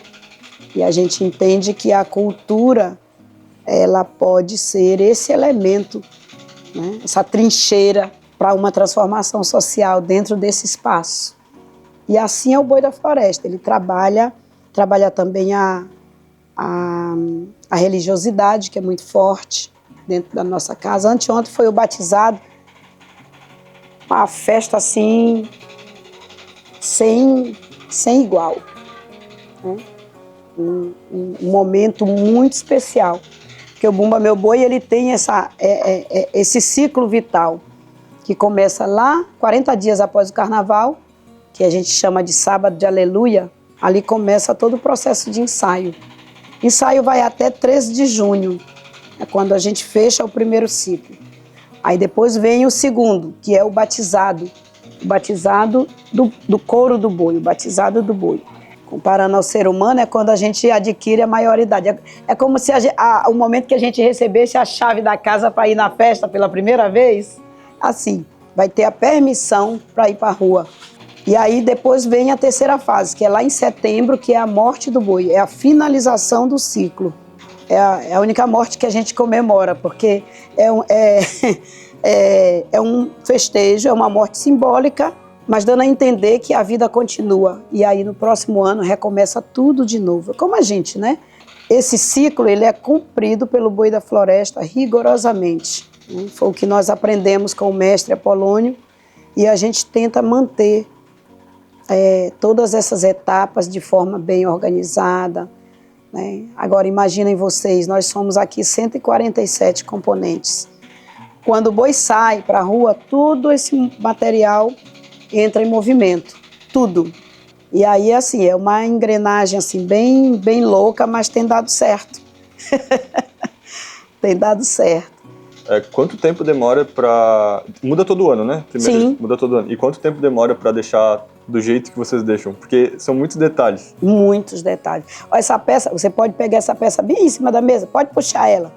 Chega a morte do boi e ainda tem peças para fazer. Olha só. Isso aqui é uma peça que vai ser usada por um índio. E essa peça, ela demora, por exemplo, o artesão trabalhando 8 horas por dia, essa aqui ele faz em menos de um mês. Uns 15 dias, mais ou menos, né? Já uma peça como essa aqui, que é mais trabalhada, né, tem mais detalhes, um bordador trabalhando sozinho, 8 horas por dia, ele leva 3 meses, 2 meses para fazer. 2, 3 meses. E tem que ter uma habilidade assim, né, extrema. Acredite se quiser, mas ficamos mais de 1 hora conversando com a Nadir e conseguimos entender mais sobre todo o amor envolvido para passar a tradição do boi de geração para geração. Falando em tradição, uma toada que praticamente todos os maranhenses conhecem é essa aqui.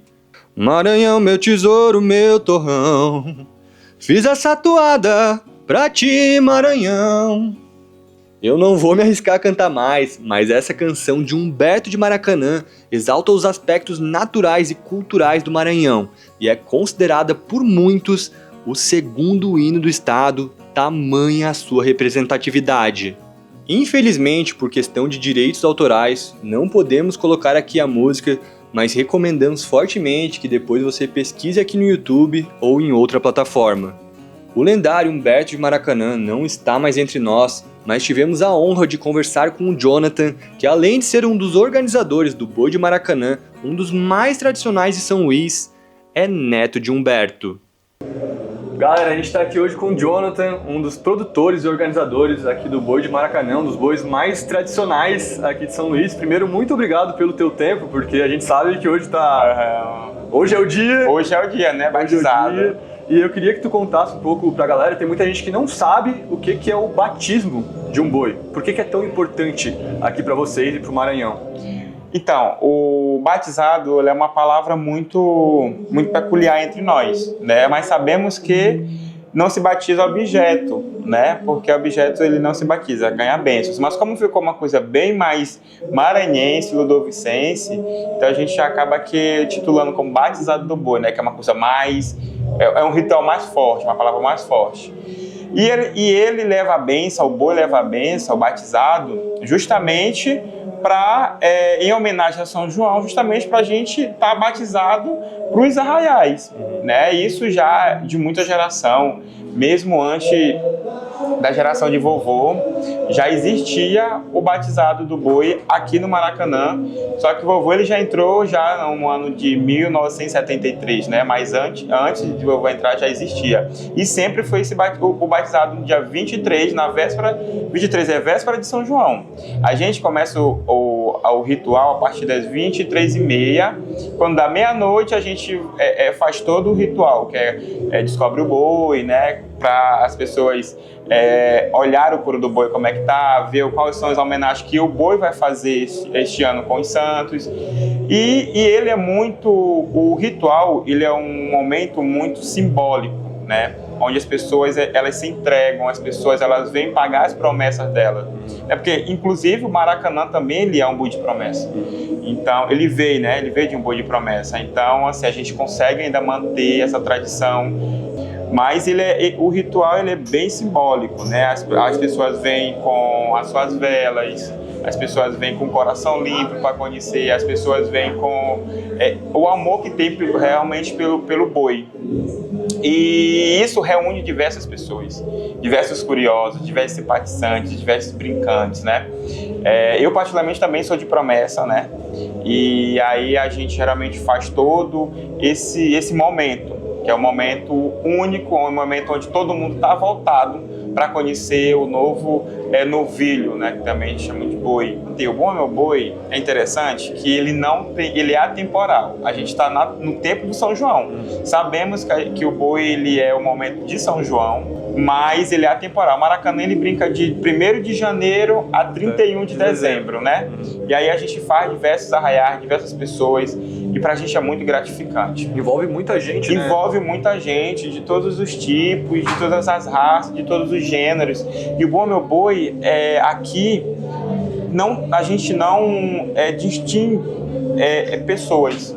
Todo mundo é bem-vindo. E a gente só agradece. Por quê? O Bom Meu Boi, vovô, né, ele tem um compromisso, e deixou um compromisso muito importante, né, que vovô ele se doou por esse boi.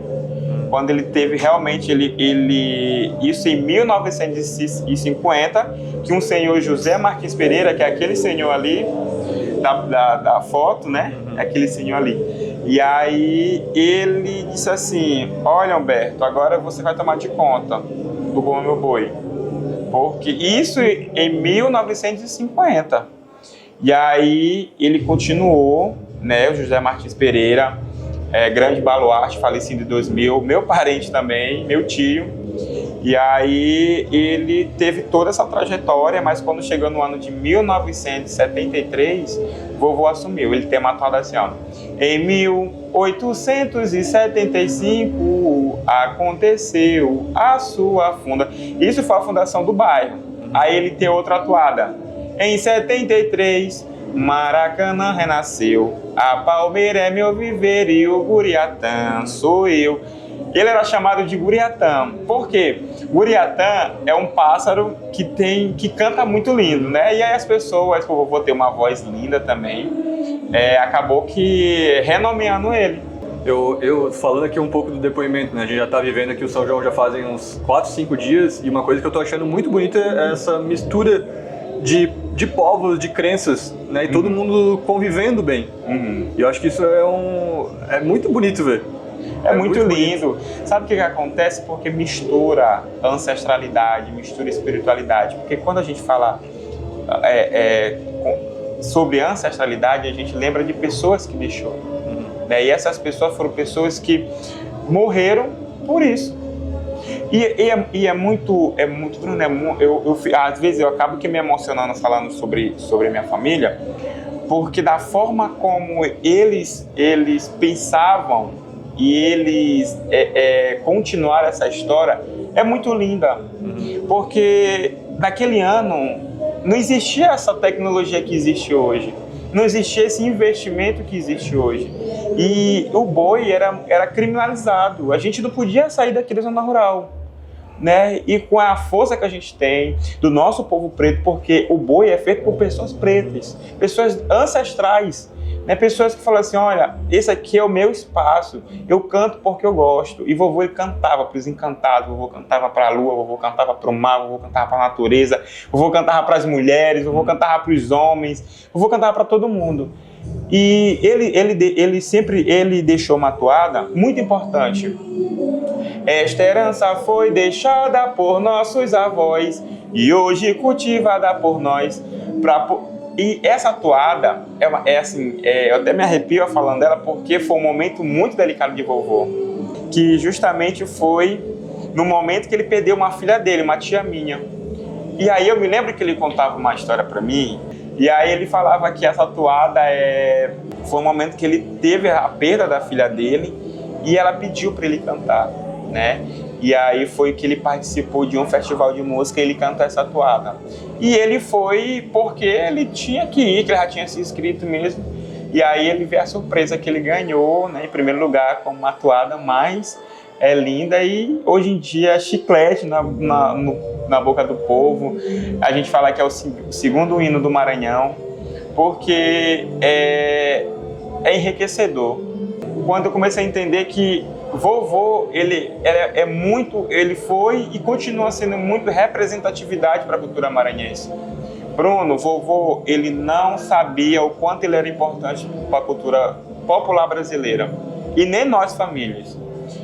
A gente só foi perceber isso no dia do velório dele. Que, assim, pra gente foi uma coisa muito triste, né? Que a gente não está preparado para isso. E aí quando a gente viu a multidão aqui na sede, a gente realmente falou assim, o vovô ele deixou o legado dele e jamais a gente vai poder deixar isso acabar. Então eu queria convidar todos vocês, né, a participar, vir conhecer um pouco do boi de Maracanã. Na verdade, vir conhecer o Bumamã Boi do Maranhão, que é rico, que é ancestral, que é lindo. Então eu agradeço em participar, né, desse material. Depois dessa conversa emocionante, fomos vivenciar de fato o que é o batismo do boi de Maracanã.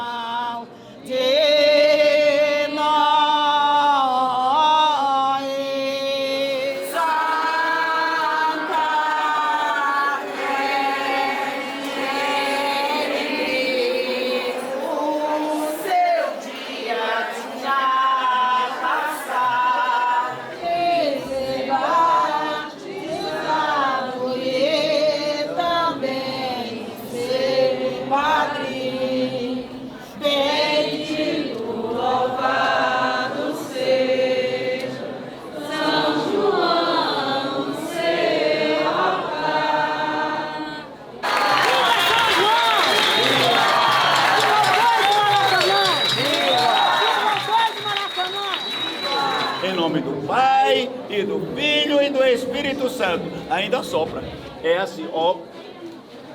Porque o sopro é vida. Tá bom? Então agora, os padrinhos e as madrinhas. Vamos lá. Até se quiser, pode segurar no chifre do boi. O boi de Maracanã é manso.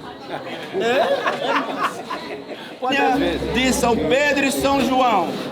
E em consumação da festa do coração. Não te ujam com santos olhos, porque não és cristão, mas és o boi de São João.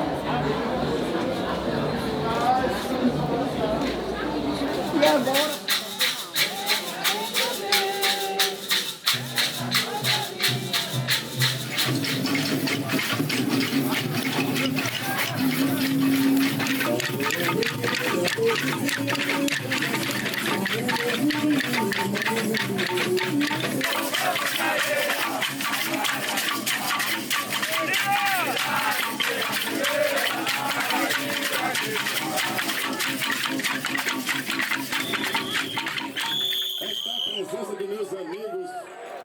Além do batismo, outro ápice dos festejos que conseguimos vivenciar foi o dia de São Pedro. Na madrugada do dia 29 de junho, Inúmeros bois e milhares de brincantes se reúnem em torno da Capela de São Pedro.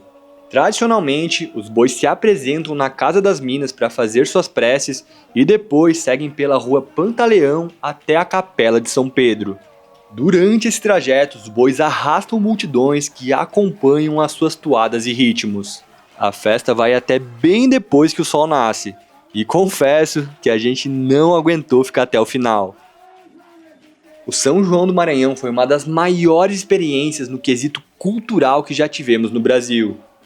É quase impossível não ficar envolvido com o som das toadas, é emocionante ver as demonstrações de fé e é mágico ver tantas pessoas diferentes, com histórias e crenças diferentes, com um sorriso no rosto e convivendo em harmonia.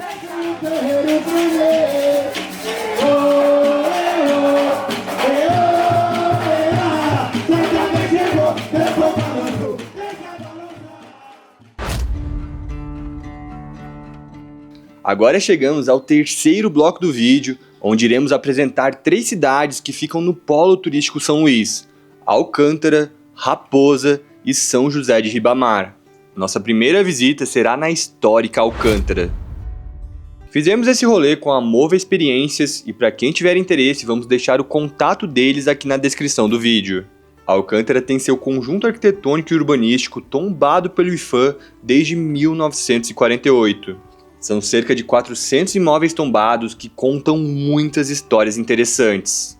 Mas Alcântara não se resume ao seu centro histórico, e é isso que vamos mostrar nos próximos minutos aqui no vídeo. Saindo de São Luís, o trajeto até a cidade leva cerca de 2h30 a 3 horas, e inclui uma travessia de balsa pela Baía de São Marcos. Nossa primeira parada que vamos apresentar agora para vocês foi em um local bem diferente. E depois de estrada, balsa e mais estrada, chegamos aqui na nossa primeira parada em Alcântara, que é a comunidade quilombola de Itamatatiua. Demorei para acertar isso, né? E a gente está hoje aqui com a Ruth, que vai ser uma das pessoas que vai nos acompanhar aqui em Alcântara. Primeiro, muito obrigado, bom dia. E o que a gente vai ver hoje aqui na comunidade? Então, a gente está aqui no quilombo Itamatatiua, que é um dos quilombos de Alcântara, que é a cidade que tem a maior concentração quilombola do Brasil, né? E uma comunidade super acolhedora, de rica tradição, e a gente vai poder acompanhar um pouquinho, além de conhecer um pouquinho da história dessas comunidades que nos contam muito sobre nossa origem, sobre a origem do Brasil. A gente vai conhecer a tradição da produção de cerâmica, que é uma arte sustentada por mulheres. Elas produzem potes, tantos outros utensílios, a partir de uma técnica indígena, então é muito incrível ter isso aqui. Fala muito sobre o Brasil, ter uma tradição indígena, uma técnica indígena de produção de cerâmica sustentada em gerações de mulheres dentro de uma comunidade quilombola. E agora a gente vai tomar um cafezinho, né? E daí depois a gente vai rodar aqui um pouco e conhecer um pouco aqui da comunidade. Isso, perfeito.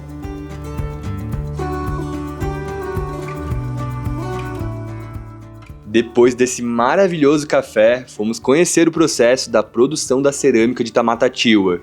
Feito de forma bem artesanal, pudemos acompanhar o processo de modelagem e ver a habilidade das artesãs na confecção das peças.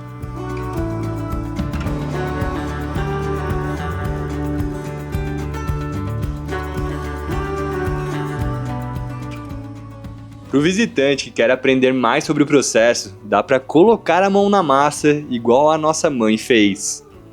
No passado, a produção de cerâmica envolvia quase toda a comunidade, com 16 fornos em funcionamento.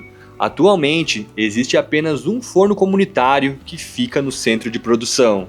Apesar disso, a paixão das artesãs faz com que a tradição seja passada de geração para geração, garantindo que essa cultura quilombola não se perca com o tempo. Saindo de Itamatatiua, fomos direto para a hospedagem que iremos pernoitar em Alcântara.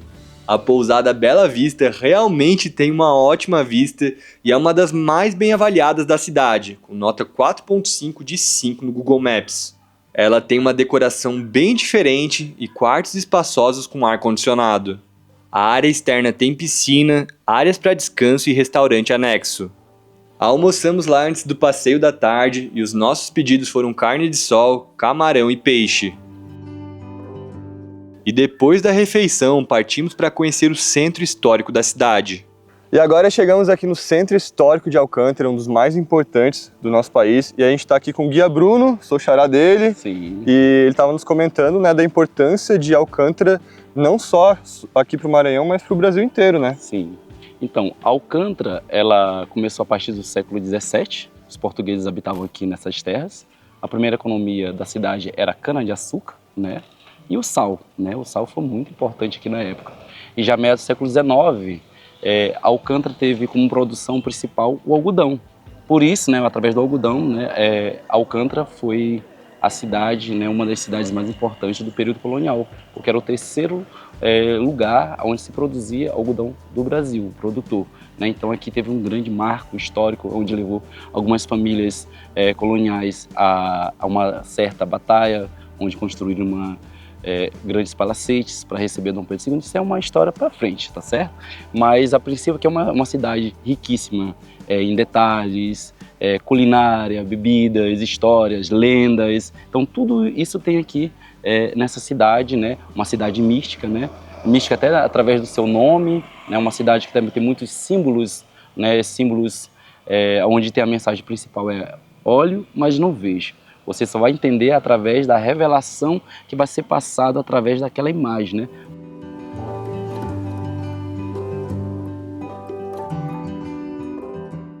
Nós estamos aqui num ponto específico do município de Alcântara, onde no local dessa cruz tinha uma cruz de madeira. Foi celebrada a primeira missa do município, né? Onde se chamava Tapuitapera. O primeiro nome dessas terras chamava Tapuitapera.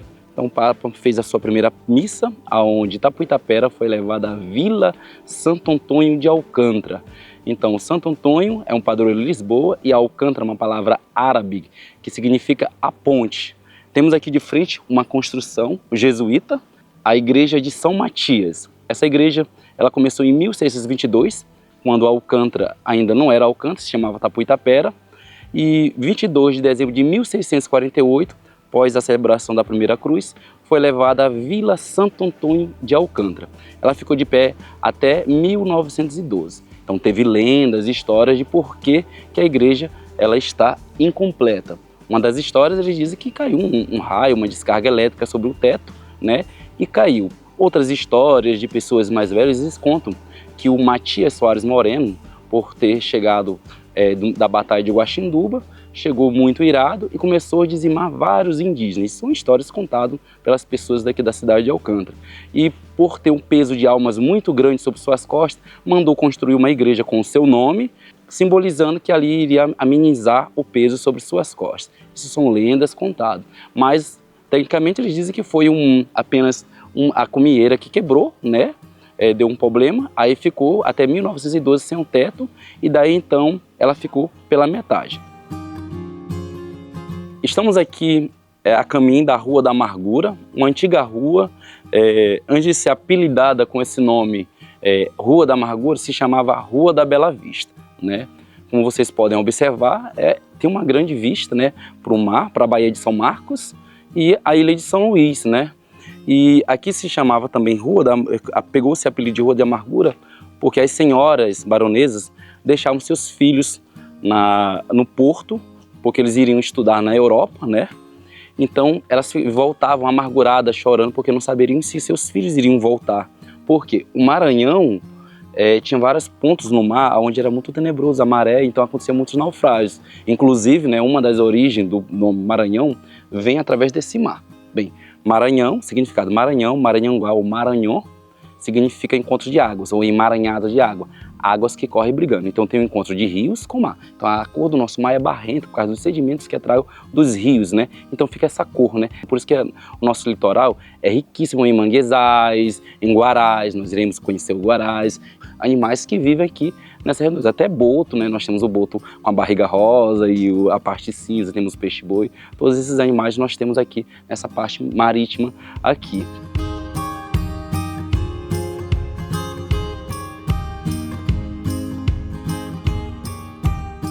Bem, nós estamos aqui em um dos palácios que foi construído para o Dom Pedro II, meio do século XIX.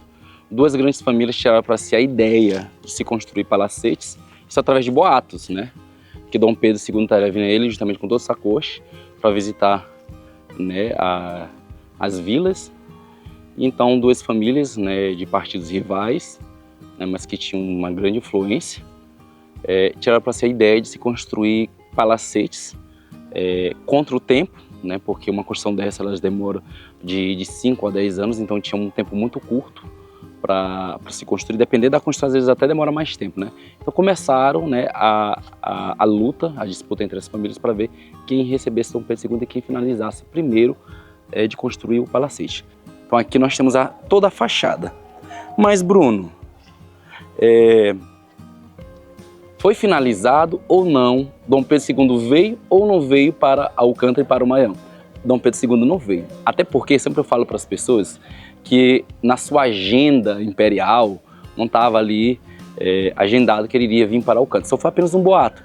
Então, depois quando souberam que Dom Pedro II não veio, não estaria vindo para Alcântara, né, para o Maranhão, então as construções não foram finalizadas, isso porque ele não veio, né? Segundo motivo, já estava próximo da abolição da escravatura e Alcântara já estava entrando em decadência. Então não haveria de que ter motivos para terminar de construir uma grande construção dessa sem nenhuma utilização. Então ficou abandonado, né? Não foi finalizado, só chegou até o segundo andar, nem o teto foi finalizado, né? Então ficou assim. Então depois o tempo acabou, né, destruindo, né, a grande construção. Nem esse e nem o outro que era do Partido Liberal.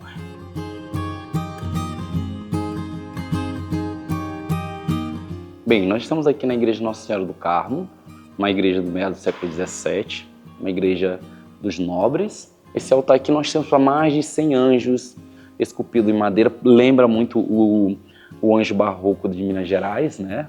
Mas é tudo folheado a ouro, estilo barroco e rococó.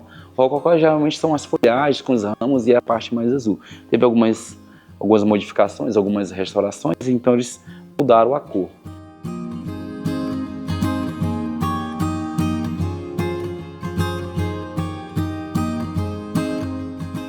Nós estamos aqui na Capela Nossa Senhora do Desterro. Vir a Alcântara e não passar aqui na Capela do Desterro é como se não tivesse conhecido parte da cidade de Alcântara. Estamos aqui numa capela simples, uma capela que não tem torres, mas tem seus belíssimos sinos. Ela é uma capelinha do século XIX, feita pelos portugueses. E esses sinos, ele tem grandes histórias, né, contado por várias pessoas, cada um de sua maneira. Aqui são os famosos sinos, onde ele vai trazer sorte, vai trazer o seu amor, vai também tirar alguém que está do seu lado, que não quer aceitar a separação, né, através de Nossa Senhora do Desatador dos Nós. Temos também a ajuda de Santo Antônio para ajudar a casar alguém que também está enrolando. E também temos a ajuda também de Nossa Senhora da Guia dos Navegantes, que é uma santa que está aqui de frente. Vou contar um pouco aqui do segredo dos sinos. É importante vir a Alcântara e bater nesses sinos para sentir, né, a força, a energia que tem desses sinos. Ah, mas será que o vizinho do lado vai se incomodar? Não, ele já está acostumado. Aqui é o sino voltado, né, sobre muitas outras pessoas. Eles consideram como o sino de Nossa Senhora Desatadora dos Nós, para desatar um nó ou separar alguém que está do nosso lado. Bate 3 vezes. Já descasei, vou casar agora de novo. Aqui eu vou bater para Santo Antônio 3 vezes. Não quero nem casar, nem descasar, nem desatar um nó, quero apenas uma sorte, quero realizar um pedido. Vou pedir para Nossa Senhora da Guia de frente para o mar, porque a força dela vem do mar, né? Bater 3 vezes junto. Pronto, já realizei meus pedidos. Tomara que eu ganhe na Mega Sena. Então esses são os pedidos, esses são a lenda dos sinos. Cada uma pessoa vem, conta de um jeito, né? E tem uma maneira de tocar os sinos. O importante é que tocar o sino, chegar em Alcântara e não escutar o toque dos badalos do sino é como se não viesse a parte da cidade de Alcântara, certo?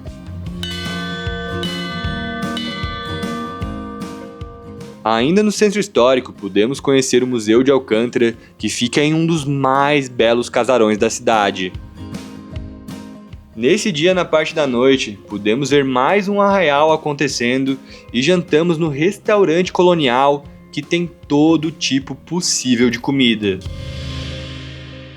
E começando o nosso segundo dia aqui, ontem a gente conheceu um pouco do Centro Histórico e hoje a gente vai explorar um pouco da parte natural. Então a gente vai fazer um rolê de barco que se chama Circuito Praias, que passa numa ilha e também numa praia. Bora lá!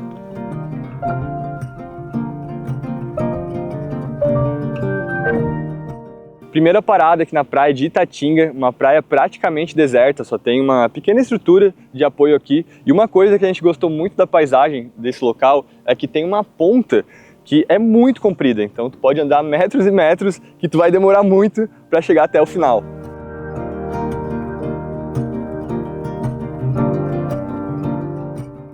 A próxima parada do passeio é a Ilha do Livramento. Fora a beleza do local, lá podemos conhecer e conversar com a icônica Dona Mocinha, que é a única moradora da ilha e tem uma história super curiosa.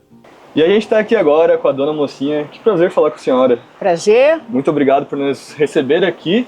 E a Dona Mocinha é a única moradora ser humano aqui da ilha, né? Da Porque ilha. tu também tem Os um gatos. cachorro, 2 gatos E as galinhas. E as galinhas. E queria que tu contasse um pouco para o nosso público um pouco da história do seu propósito de vir para cá, né? Porque o Bruno ali estava nos contando e é uma coisa muito interessante. Sim, o meu propósito aqui, eu nasci aqui no interior de Alcântara, num lugar chamado Santa Bárbara, que é terra nossa de família, de onde meu pai era. E a minha mãe de Bequimão, outra cidadezinha. E aí então, depois fui embora para o Rio, estudei aqui também, fui estudar também no Rio, a minha família também foi embora para o Rio. Eu vim para cá um dia visitar a família. Cheguei aqui no meio do mar, encontrei, me chamaram, que era para mim vir desvelar essa ilha, que era para mim vir tirar essa ilha, porque eles tocavam fogo dia e noite nesta ilha, esta ilha ardia dia e noite. Então a senhora estava vindo para cá... Vindo para cá, vindo de São Luís para cá. Fui celebrar uma missa, olha a brisa, celebrar uma missa para meu irmão de 1 ano de falecimento e meu pai sempre falava sobre isso aqui. Sempre falava. Como é que eu vou fazer para adquirir esta ilha? Eu voltei com o propósito de tomar de conta da ilha. Tinha que comprar, tinha que fazer alguma coisa. Vim para cá e estou batalhando por essa ilha já há 30 anos. Fiz um negócio com a igreja, o bispo me cedeu isso daqui, ou seja, me vendeu, comprei, e eu estou aqui até agora. 30 anos? Há 30 anos. A Dona Mocinha é daquelas pessoas que tu pode ficar 3 horas conversando, que ela ainda vai ter história para contar. Finalizado o passeio náutico, fomos experimentar um dos grandes símbolos de Alcântara, que nos falaram que é impossível sair de lá sem conhecer. Não poderíamos ir embora de Alcântara sem antes experimentar o doce de espécie. É o doce de coco.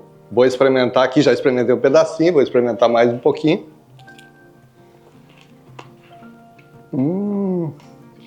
Uma delícia. Muito bom. E mais uma curiosidade sobre o doce de espécie, que aqui tem uma festa muito famosa, que é a Festa do Divino, e daí eles dão gratuitamente o doce em todo local aqui da cidade. Durante as outras épocas do ano, tu consegue encontrar aqui em algumas vendinhas, e agora chegou a minha vez de experimentar.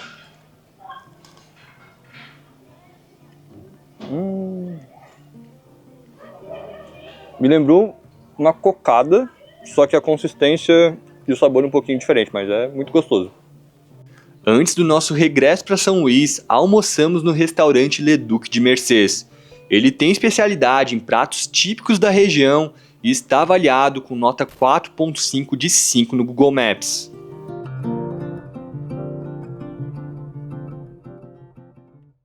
Uma das características marcantes de São Luís é que, junto com Florianópolis e Vitória, ela é uma das 3 capitais do Brasil que ficam em uma ilha. Com mais de 1.400 km², a ilha de Upaon-Açu abriga a capital maranhense e mais 3 municípios: Raposa, São José de Ribamar e Passo de Lumiar.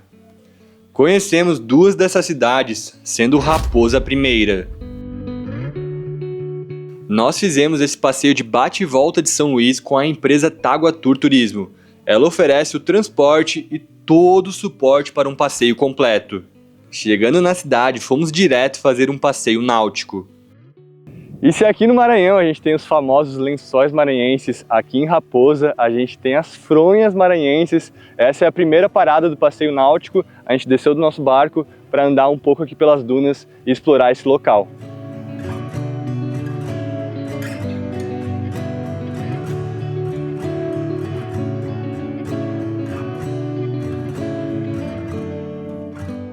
Hoje o guia aqui desse passeio é o Léo e ele estava nos comentando algumas coisas, porque aqui a gente está nas Fronhas Maranhenses, bem do ladinho do oceano, né? Então aqui a gente consegue ver um pouquinho do segundo maior litoral do Brasil, é isso mesmo, Léo? Isso, nós temos uma extensão de 640 quilômetros de praia, tá? Ficamos só atrás do litoral da Bahia. E é todo recortado também por mangue, né? Tu falou que tem... São as reentranças maranhenses, né? O nosso litoral ele é recortado para dentro do continente. Então são várias veias d'água, né?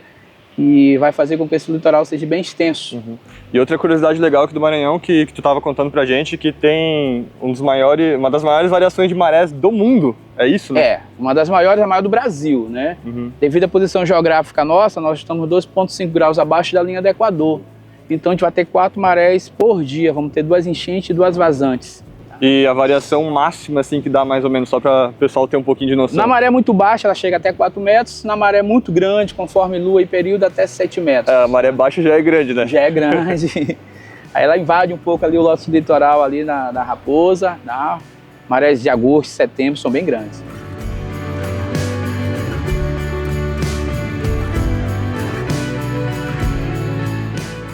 Gente, no nosso passeio a gente serve um peixinho a bordo, né? Que é bem típico nosso, que é a guarajuba, tá? E o peixe serra, que é esse maiorzinho aqui. Tá com molho nosso especial, nós vamos fazendo esse passeio servindo esse peixe. No passeio de 4 horas de duração.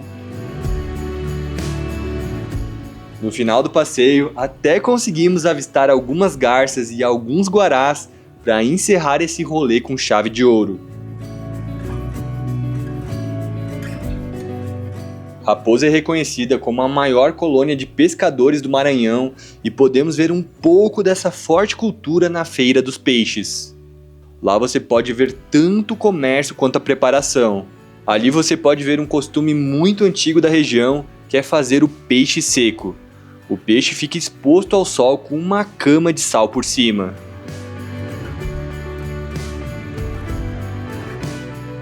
Outra atividade que se destaca em Raposa é a renda de bilro. É no chamado Corredor das Rendeiras que podemos ver e conversar com várias rendeiras que ficam trabalhando na frente dos seus estabelecimentos. Renda de bilro é um trabalho que, quando eu me entendi, eu já vi a minha família fazendo.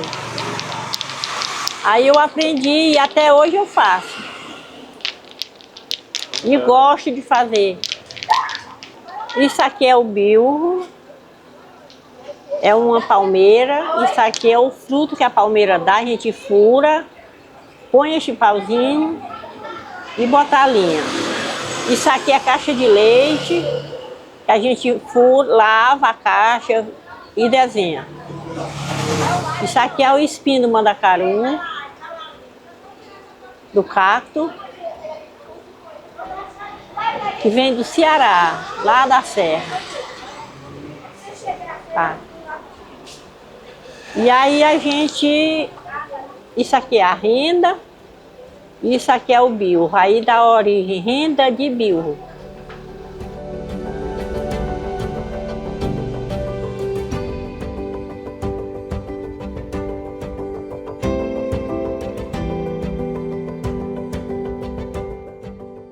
E para finalizar a nossa passagem por Raposa, almoçamos no Fazendinha Parque Raposa, que é um dos principais empreendimentos turísticos da região, com restaurante, parque aquático e hospedagem. Pedimos um peixe do dia e estava muito saboroso. A última cidade do polo turístico São Luís que vamos mostrar aqui é São José de Ribamar. A cidade é o terceiro município mais populoso do estado, com cerca de 244 mil habitantes. Muito conhecida pelo turismo religioso, lá você também pode conhecer atrativos de belezas naturais. Fechamos esse passeio novamente com a Mar Encanto. E lembrando que vamos deixar todos os contatos das empresas que fizemos os passeios aqui na descrição do vídeo. Nosso primeiro rolê lá foi o Circuito Praias, que é um passeio de buggy de cerca de 2 horas, operada pela empresa Rota do Júlio Tour. A primeira parada é no chamado Berçário dos Pássaros e depois passamos pelas praias de Ponta Verde, Ponta Vermelha, Caurá e Panacoatira.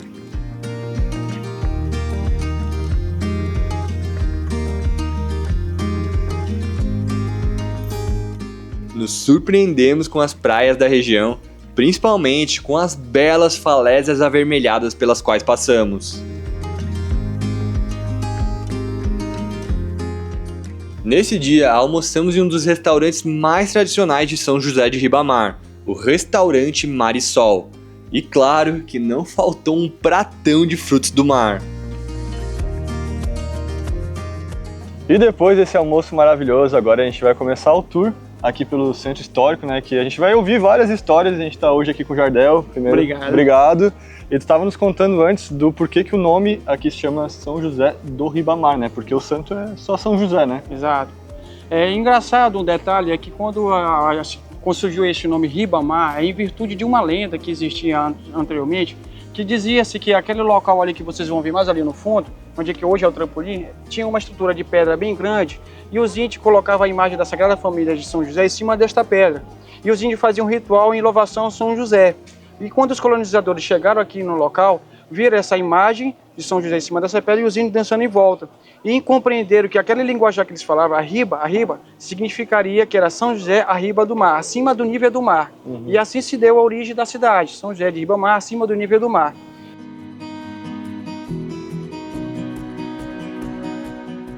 Gente, aqui é o marco inicial da cidade. Praticamente, a parte urbana da cidade se partiu principalmente da construção desta igreja. Aqui, como é uma homenagem ao santo padroeiro da cidade, São José, aqui tem dois fatos interessantes.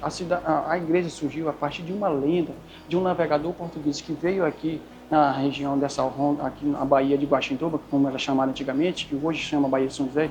Ele estava aqui fazendo reconhecimento da região e, por não conhecer aqui a costa maranhense, ele se bateu numa croa santa, um banco de areia, e em um momento de aflição pediu a aclamação a São José de Ribamar, que se ele e a tripulação dele fosse salva aqui em São José de Ribamar, ele voltaria a este local e trazia a imagem de São José. E foi o que aconteceu. Anos depois, a tripulação dele foi salva, ele foi em Portugal, trouxe uma imagem que vocês vão ver mais ali à frente, a imagem da Sagrada Família com São José, e trouxe essa imagem aqui como forma de agradecimento pelo milagre alcançado. Aí ele construiu uma pequena capela em homenagem ao santo. E desde então, as famas de milagres que o santo vem causando aqui na cidade ocasionou crescimento aqui na cidade, fama de milagres foi surgindo.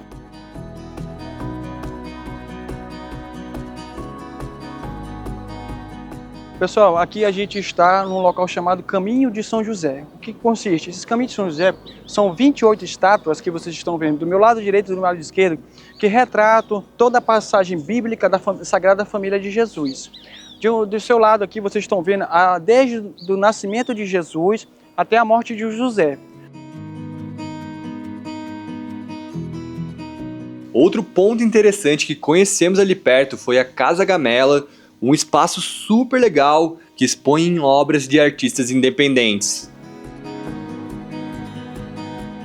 Estamos aqui no nosso penúltimo atrativo do dia, a estátua de São José de Ribamar, uma das maiores estátuas religiosas do Brasil.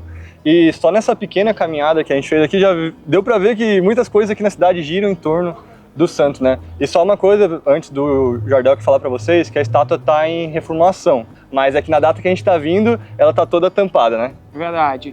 Ela é uma estátua, um monumento que é referente ao São José, porque quando foi construída aqui, o objetivo dela era construir um projeto chamado Grande Basílica de São José, até porque aqui é um grande centro de peregrinação religioso ao santo.